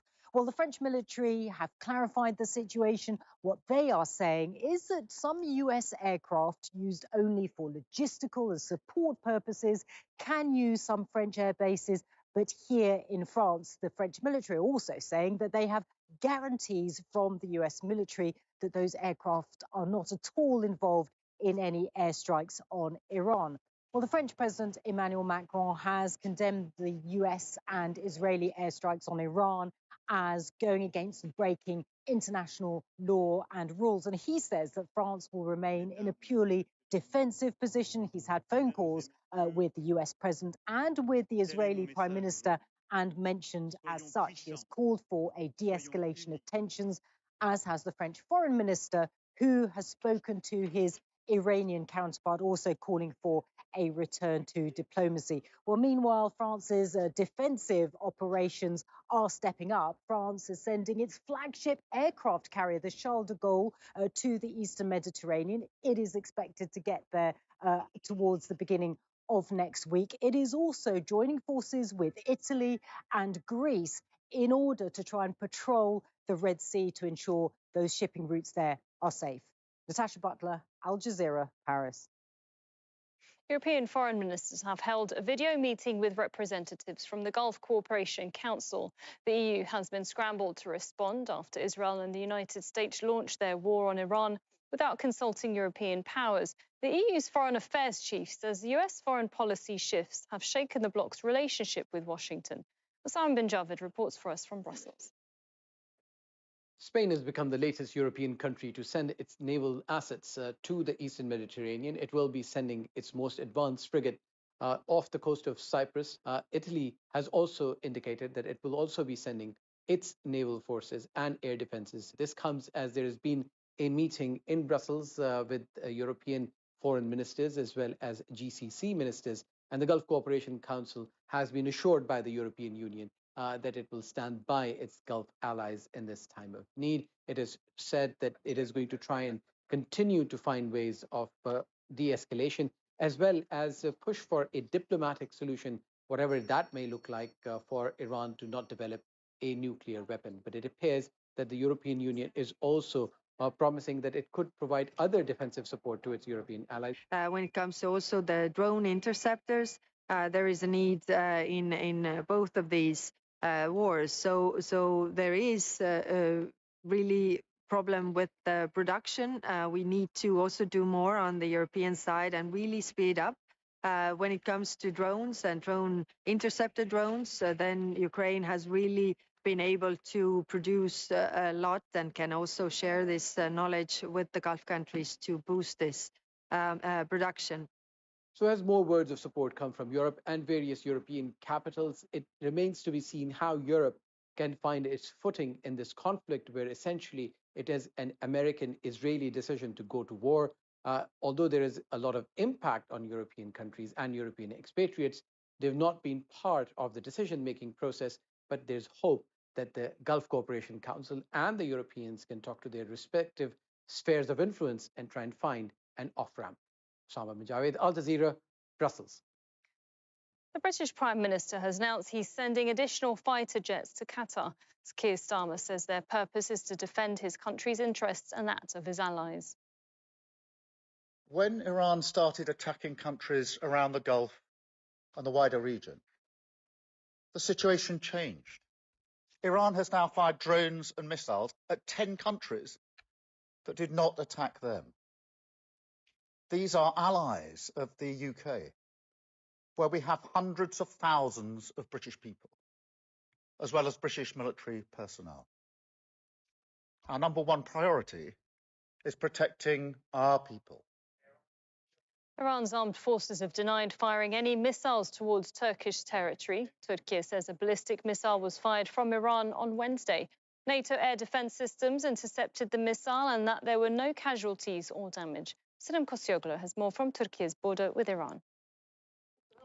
Life here on the Turkish-Iranian border largely remains ordinary, with a limited number of Iranians crossing into Turkey despite the rising tensions inside Iran and despite the missile crisis on Wednesday. On Wednesday, Turkish Defense Ministry announced that a missile fired from Iran was intercepted by a NATO defense system in the Eastern Mediterranean, and that missile was targeting Turkey. On Thursday morning, the Iranian side denied those claims, but despite everything, according to Turkish authorities, the number of entries to Turkey and exits from Turkey remain roughly balanced, making life easy on the borders, which is 530 kilometers long, and no extra measures for security. This is our country, this is our home, our family is there, my daughter is there, my mother is there, my father is there. So we are living, just normal people, just all normal people. But this is war, and I'm really sorry because of war for all the world, not because of for my country. In the war, there is no safety for nobody, even for us. So they attack all the city, even 200 meters from our home. They mostly target schools, Red Crescent facilities and hospitals, despite claims that only military sites are being hit. For many people, life has somehow become normalized. In a way, they've grown used to it. What once felt difficult has become part of everyday life. While many Iranians come to Turkey, some of them are returning, like Dr. Ali Reza here. He's returning to Tabriz. Bir başka ülke, benim ülkeme savaşa geliyor. When another country wages war against my country, I'm ready to fight and die until my last bullet and the last drop of my blood. They are bombing cities. They claim they are only targeting military sites, but that's not true. My sister is very scared. I've completed my military service, and if necessary, I would go and fight against Israel, even though I'm a doctor. Iranians are allowed to stay in Turkey up to 3 months without visa, which makes Turkey an easy and immediate option for travels or an easy escape during times of tension. Sinem Köseoğlu, Al Jazeera, Kapıköy, on the Turkey-Iran border. Russia might benefit from higher energy prices caused by the Middle East conflict, with many countries, including those in Asia, get their energy from the Middle East, but could be forced to turn to Moscow. Dmitry Medvedenko reports from Moscow. Russia is one of the largest oil and gas producers in the world. One huge advantage it has now, it's not in the Middle East. With Iran blocking the Strait of Hormuz, disrupting global oil and gas supplies from the region, Moscow, with its vast resources, seems perfectly poised to step in, except it can't, at least for now, due to large-scale sanctions imposed on it because of the war in Ukraine. Russian energy exports have been squeezed by the West, leaving Moscow with just a handful of buyers of its oil, notably China, India, and Turkey, and it's selling at a massive discount. So the jump in oil prices would be beneficial for Russia, but probably not as much as it will likely benefit other exporters like the US. Still, there could be other gains. Europe has been phasing out Russian energy imports. It's still buying around 13% of its gas from Moscow, but the plan is to drop that to zero by late next year. Norway's energy minister says the EU has been very clear that they want to liberate themselves from Russian oil and gas, but then the events of the last 3-4 days have also been difficult. With the geopolitical situation we see now, I believe the debate will be revived. Russia's president says it's time to act. Other markets are opening up, and perhaps it would be more profitable for us to stop supplying the European market right now, to move into those markets that are opening up and establish ourselves there. There is no political motive here. I want that to be clear. But if they are going to close us off in a month or two anyway, then perhaps it is better for us to stop supplies ourselves now. Kirill Dmitriev, head of Russia's sovereign wealth fund, is blaming Europe for what he called short-sighted decisions. He's the one leading talks on removing sanctions imposed on Russia. The Middle East crisis could end up improving Russia's positions at talks on ending the war in Ukraine and lifting sanctions, now that Europe and other importers may be more interested in seeing Russian resources make a comeback. Dmitry Medvedenko, Al Jazeera, Moscow. In the United States, stocks tumbled on Thursday amid renewed concerns about the war with Iran. The price of crude oil continues to rise, now topping $80 a barrel. Well, Kristen Salumi reports from the New York Stock Exchange. U.S. markets had a down day on Thursday as oil prices continue to creep higher. All three of the major stock indexes in the United States closed in negative territory, with the Dow Jones Industrial Average down more than 1.5%, nearly 800 points. This is happening as the conflict in the Middle East continues to drag on. Concerns about the impact that the ongoing fighting is having on oil and gas production in Gulf states, as well as transportation through the Strait of Hormuz. All of this is weighing on investors and causing extreme volatility in the marketplace. Rising tech stocks have been one bright spot that have helped keep the markets from plunging too much, but these rising oil prices are getting hard to ignore. We've seen the West Texas Intermediate crude, that is a benchmark oil stock, rise more than 7% just today alone, and that's affecting gas prices in the United States, and it's affecting airlines and cruise lines that require a lot of fuel to serve their customers, and those stocks also dropped on Thursday. The worry is that the longer this conflict continues, the greater impact it will have on markets and, of course, the economy writ large. Kristen Salumi, Al Jazeera, New York. Azerbaijan says 4 people have been injured after drones fell near one of its international airports. It happened near the exclave of Nakhchivan. Iran's foreign minister has denied targeting Azerbaijan, saying it only strikes military bases belonging to its enemies. Azerbaijan blames Iran and says it reserves the right to retaliate. İran tarafından Azerbaycan Today, a terrorist act was committed by Iran against the territory of Azerbaijan and the state of Azerbaijan. The territory of the Nakhchivan Autonomous Republic came under fire from unmanned aerial vehicles launched by the Iranian state. The targets of the attack were civilian facilities, including the Nakhchivan International Airport and its terminal, a school, and other civilian sites, all treacherously struck by Iran. The state of Azerbaijan strongly condemns this heinous terrorist act. Those responsible must be brought to justice without delay. Sri Lanka has begun to take 208 sailors off an Iranian ship which requested help due to engine trouble.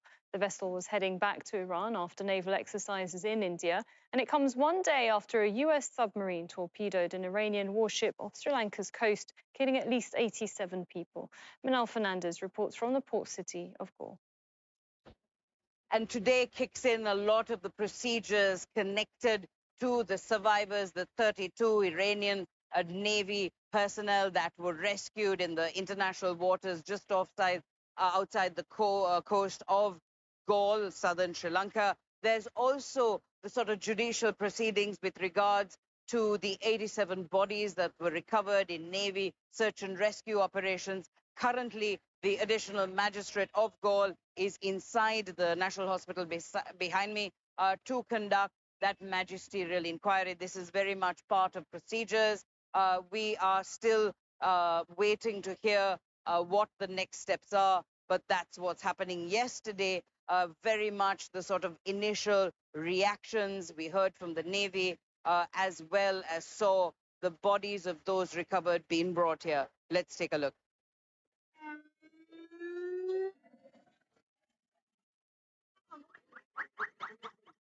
Ambulances screeched through Galle, Sri Lanka's coastal tourist hub, bringing survivors from the Iranian naval frigate Iris Dina to hospital. 32 sailors were rescued by the Sri Lanka Navy and Air Force after a distress call was received from the frigate around 40 kilometers off the coast. We saved a group who were floating in the water. After investigation and questioning, it became clear they were a crew belonging to an Iranian vessel, and they needed medical attention. Rescue crews scoured the waters for survivors, but sources said there were no visible signs of the frigate or debris. Early reports of a torpedo or submarine strike could not be confirmed for several hours, until this. In fact, yesterday, in the Indian Ocean, and we'll play it on the screen there, an American submarine sunk an Iranian warship that thought it was safe in international waters. Instead, it was sunk by a torpedo. The frigate and 2 other Iranian ships were returning from the International Fleet Review 2026, a multinational naval gathering attended by 54 countries in Visakhapatnam in India. The United States says this is the first sinking of an enemy ship by torpedo since World War II. Back at the hospital in Gaul, the arrival of more than 80 bodies recovered from the water. Nearby facilities were cleared to accommodate the dead. Iran's ambassador to Sri Lanka told Al Jazeera the remains of the sailors will be repatriated. The grim task of dealing with the dead. But for many of those involved in this incident, lots of questions remain to be answered. Mina Fernandez, Al Jazeera, Gaul, southern Sri Lanka. Indonesia's foreign minister says the government has paused discussions with President Donald Trump's Board of Peace because of the conflict in the Middle East. The country's membership has drawn criticism from Muslim groups at home who blame the US and Israel for attacking Iran. From Jakarta, Barnaby Low reports. We're outside the residence of the ambassador of Iran here in Jakarta, the capital of Indonesia. And as you can see here, there's a long row of message boards expressing condolences for the passing. And indeed, people here say the targeted killing of Iran's late supreme leader, Ayatollah Ali Khamenei, by the United States and Israel. And inside the ambassador's residence, people filing in to pay their last respects. As you can see, there are photos of the late supreme leader Khamenei, as well as other senior leaders who were killed by U.S. and Israeli strikes. People here blaming the U.S. and Israel for what is now a region-wide conflict in the Middle East. They say the U.S. and Israeli attack, totally unjustified and unprovoked. They say that there is no evidence that the nuclear program of Iran was anything but for civilian purposes. Yang saya lihat nih mereka terlalu arogan ya, Bu ya. The US and Israel are too arrogant. They see themselves as the world's police and believe that even sovereign countries must be monitored by them. They've crossed the limits of international law. Even in times of war, it is forbidden to harm children and women, but they bombed a school with innocent children. And now there is immense pressure on the government of Indonesia and President Prabowo Subianto to leave the US-led Board of Peace, which was supposed to oversee post-war efforts in Gaza. People here say the ongoing conflict in the Middle East proof that the Board of Peace was never created in the interest of the Palestinian people and that it doesn't align with Indonesia's support for Palestinian statehood. Barnaby Low, Al Jazeera, Jakarta.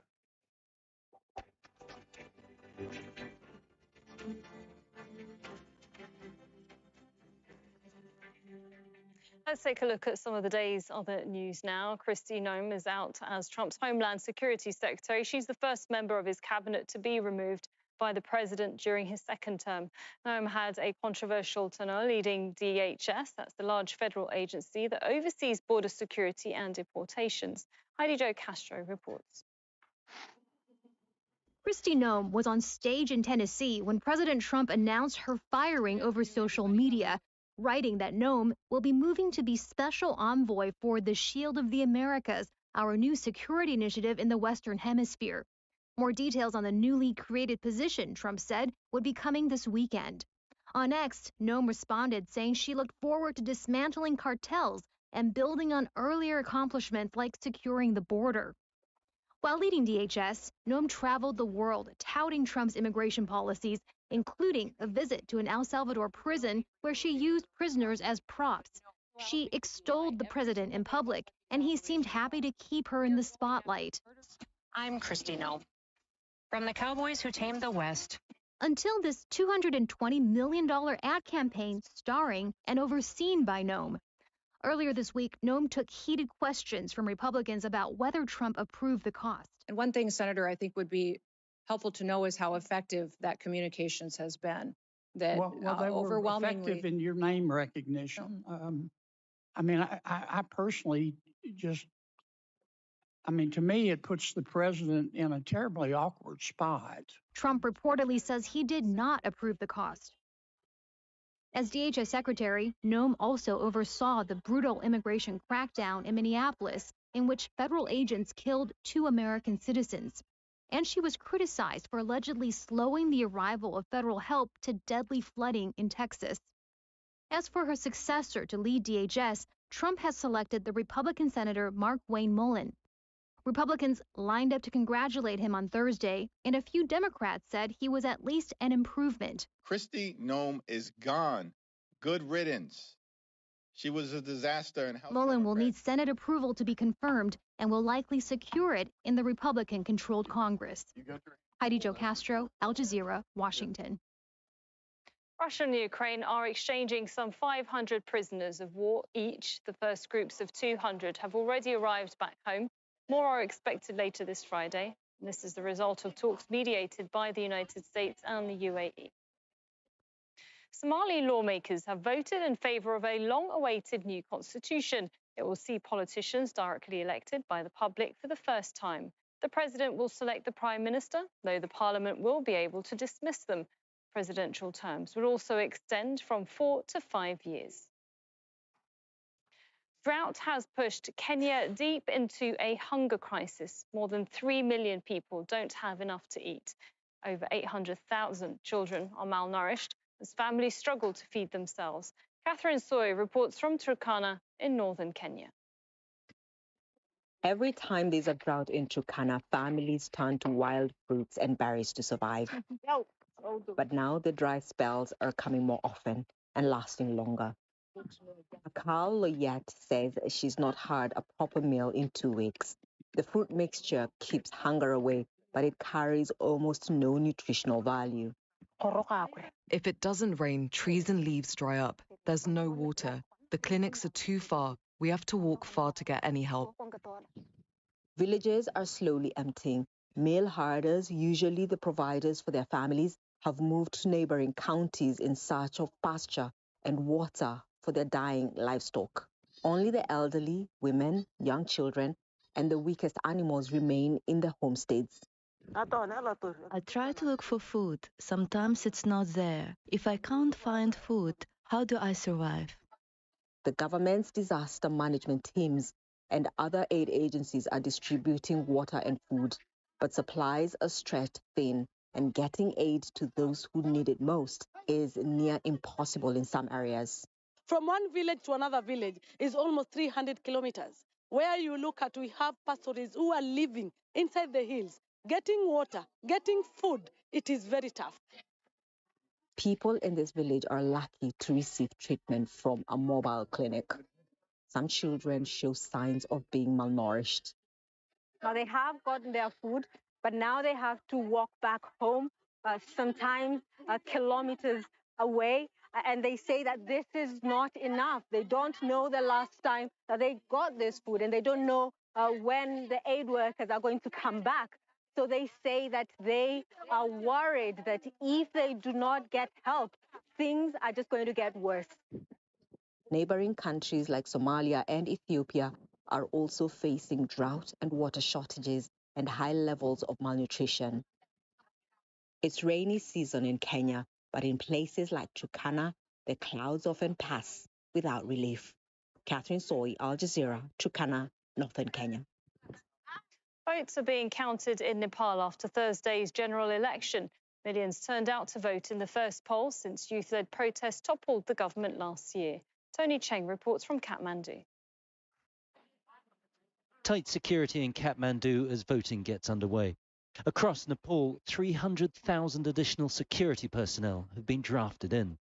But inside the voting booths, things appear to be going smoothly.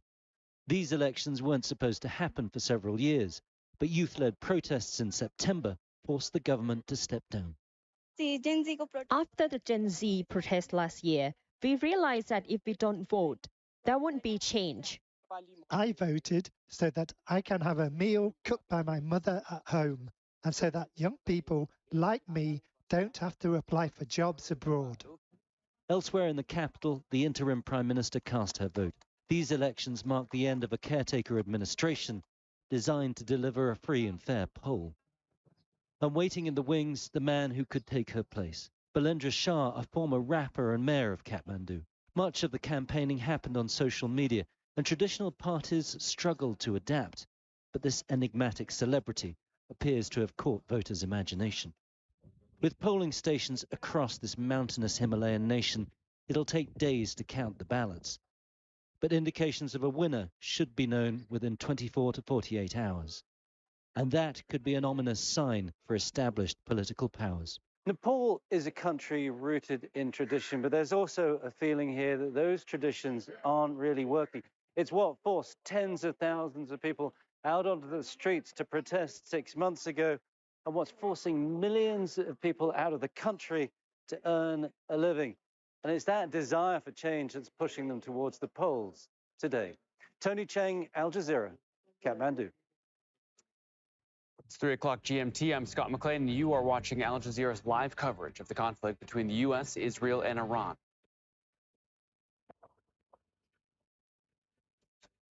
The Israeli military says it has started a broad-scale wave of strikes against Iranian infrastructure in the capital, Tehran. Cities of Isfahan and Kermanshah have also been hit. State media say more than 1,200 people have been killed in strikes across the country since the U.S. and Israel began their assault on Saturday.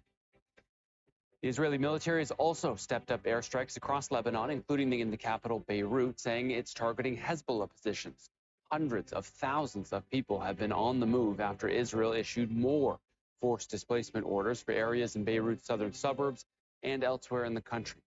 Conflict between Israel and Hezbollah has been escalating since the killing of Iran's supreme leader. Iran has launched a barrage of missiles into Israel, including Tel Aviv, West Jerusalem, and the occupied West Bank. Explosions have caused significant damage to buildings in Tel Aviv, with debris scattered across the streets and emergency crews responding to multiple incidents. At least 11 people have been killed across Israel since Saturday. Meanwhile, U.S. President Donald Trump says he aims to take unprecedented action against Iran. He insists Washington will help decide who leads the country next, vowing that whoever leads Iran will not threaten the U.S. or its neighbors. And one hotel and 2 residential buildings have come under Iranian attack in Bahrain's capital, Manama. Earlier, a refinery was seen engulfed in smoke after an apparent Iranian strike. In Kuwait, an explosion has been reported from an airbase. Flames were seen billowing from Ali Al Salam Air Base in the south of the country. All right. We are live from Washington, D.C., Doha, Amman, and Tehran. First, though, let's go to Tauhid Asadi. He is live for us in the Iranian capital. So, Tauhid, we are hearing of attacks across Iran right now. Tell us what you're seeing from your vantage point.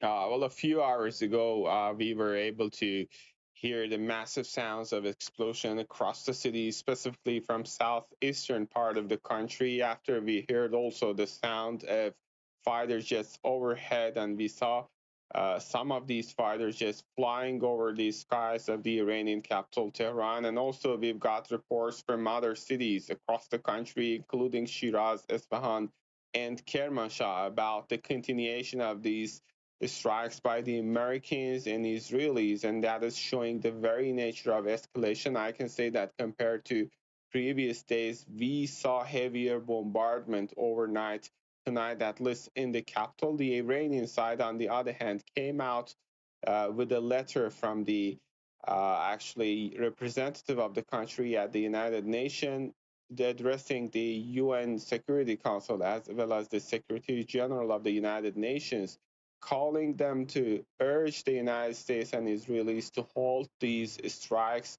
And of course, they said that they see it as their right to defend the country as long as these strikes are going on. But in addition to that, we've got serious concerning numbers about the growing fatalities on the ground. The latest is coming in that specific letter with reference to the Red Crescent of the country, saying that more than 1,300 people have been killed as a result of these strikes. And of course, many more injured. Seeing the very fact that indeed this is not just the military complexes, the actually police stations or the political centers that are being targeted, but also the impact is quite tangible when it comes to the residential areas, schools, hospitals. And on that, we've got this WHO report about a number of hospitals being targeted across the country in these recent strikes. Iran says that it's going to continue their retaliatory strikes after these ramping up of the Israeli and American attacks, and they are recently saying that they started and finished a 21st wave of their actually retaliatory strikes targeting quote-unquote heart of Tel Aviv with hypersonic missiles. So right now, all in all, seeing all these realities on the ground, we can say that the name of the game is nothing but escalation. So, Tauhid, you have the military situation on one hand, you have these strikes ongoing. You also have Iran in the midst of a political transition and the selection of a new supreme leader, which has been delayed.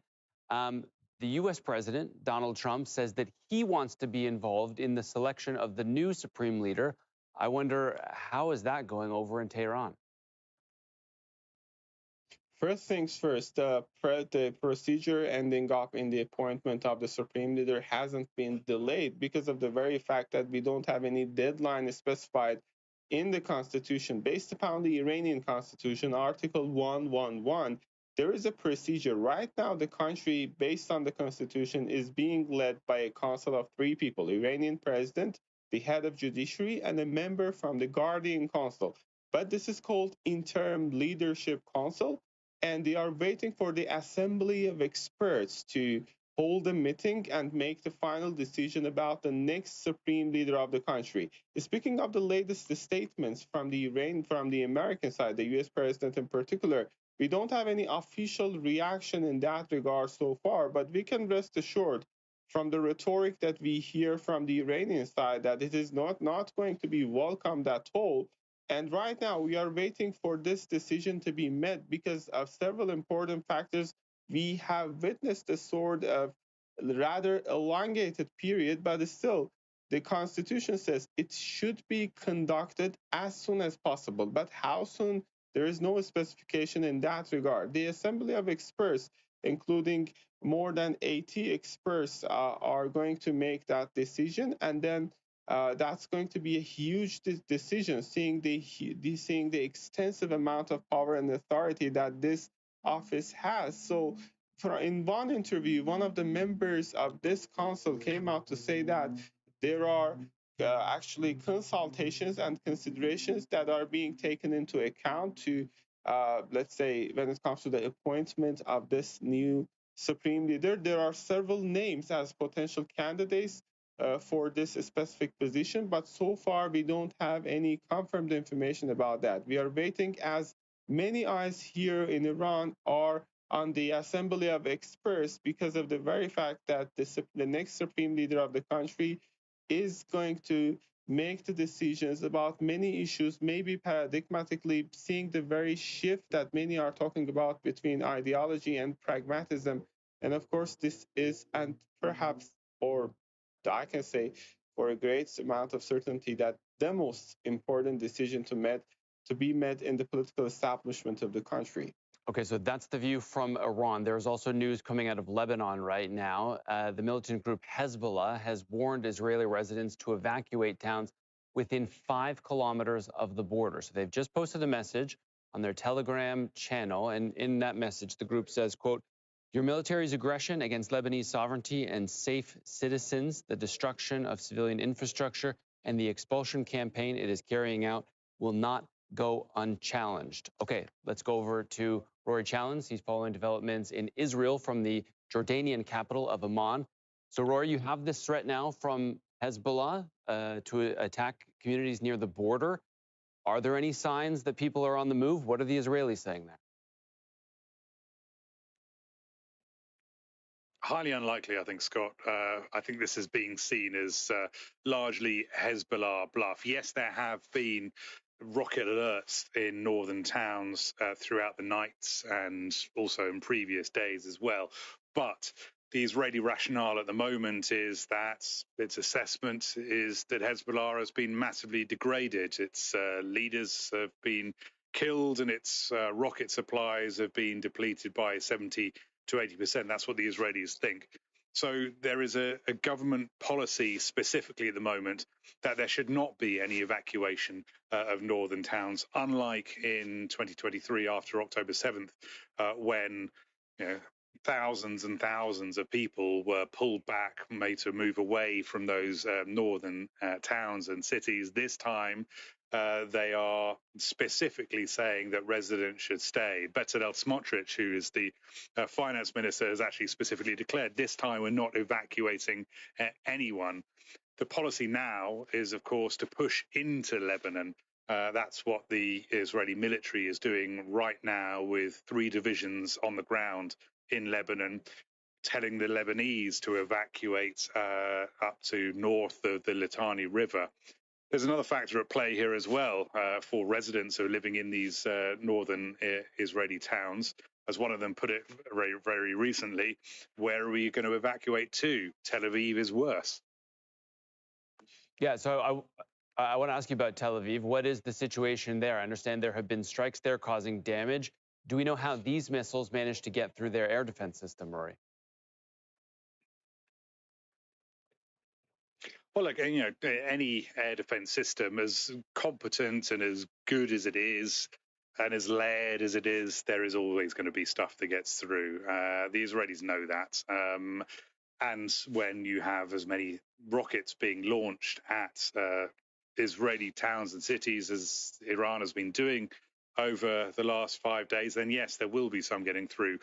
There was what the IRGC, the Iranian Islamic Revolutionary Guard Corps, called Wave 21 of its retaliatory operation. It launched that earlier on this evening and said that this was a combined drone and missile attack.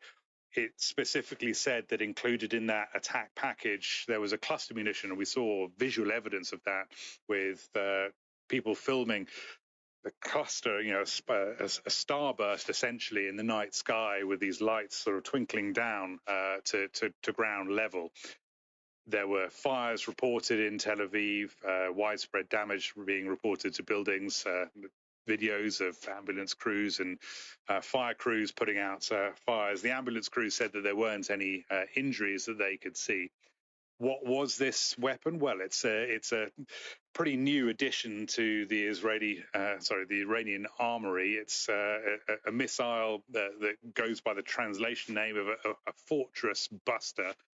And it's got a pretty sophisticated warhead that can maneuver as it comes down to Earth. And when it opens up, it will scatter up to 20 submunitions or bomblets, each carrying about 2.5 kilos of explosive material. So quite devastating in a kind of area of about 8 square kilometers.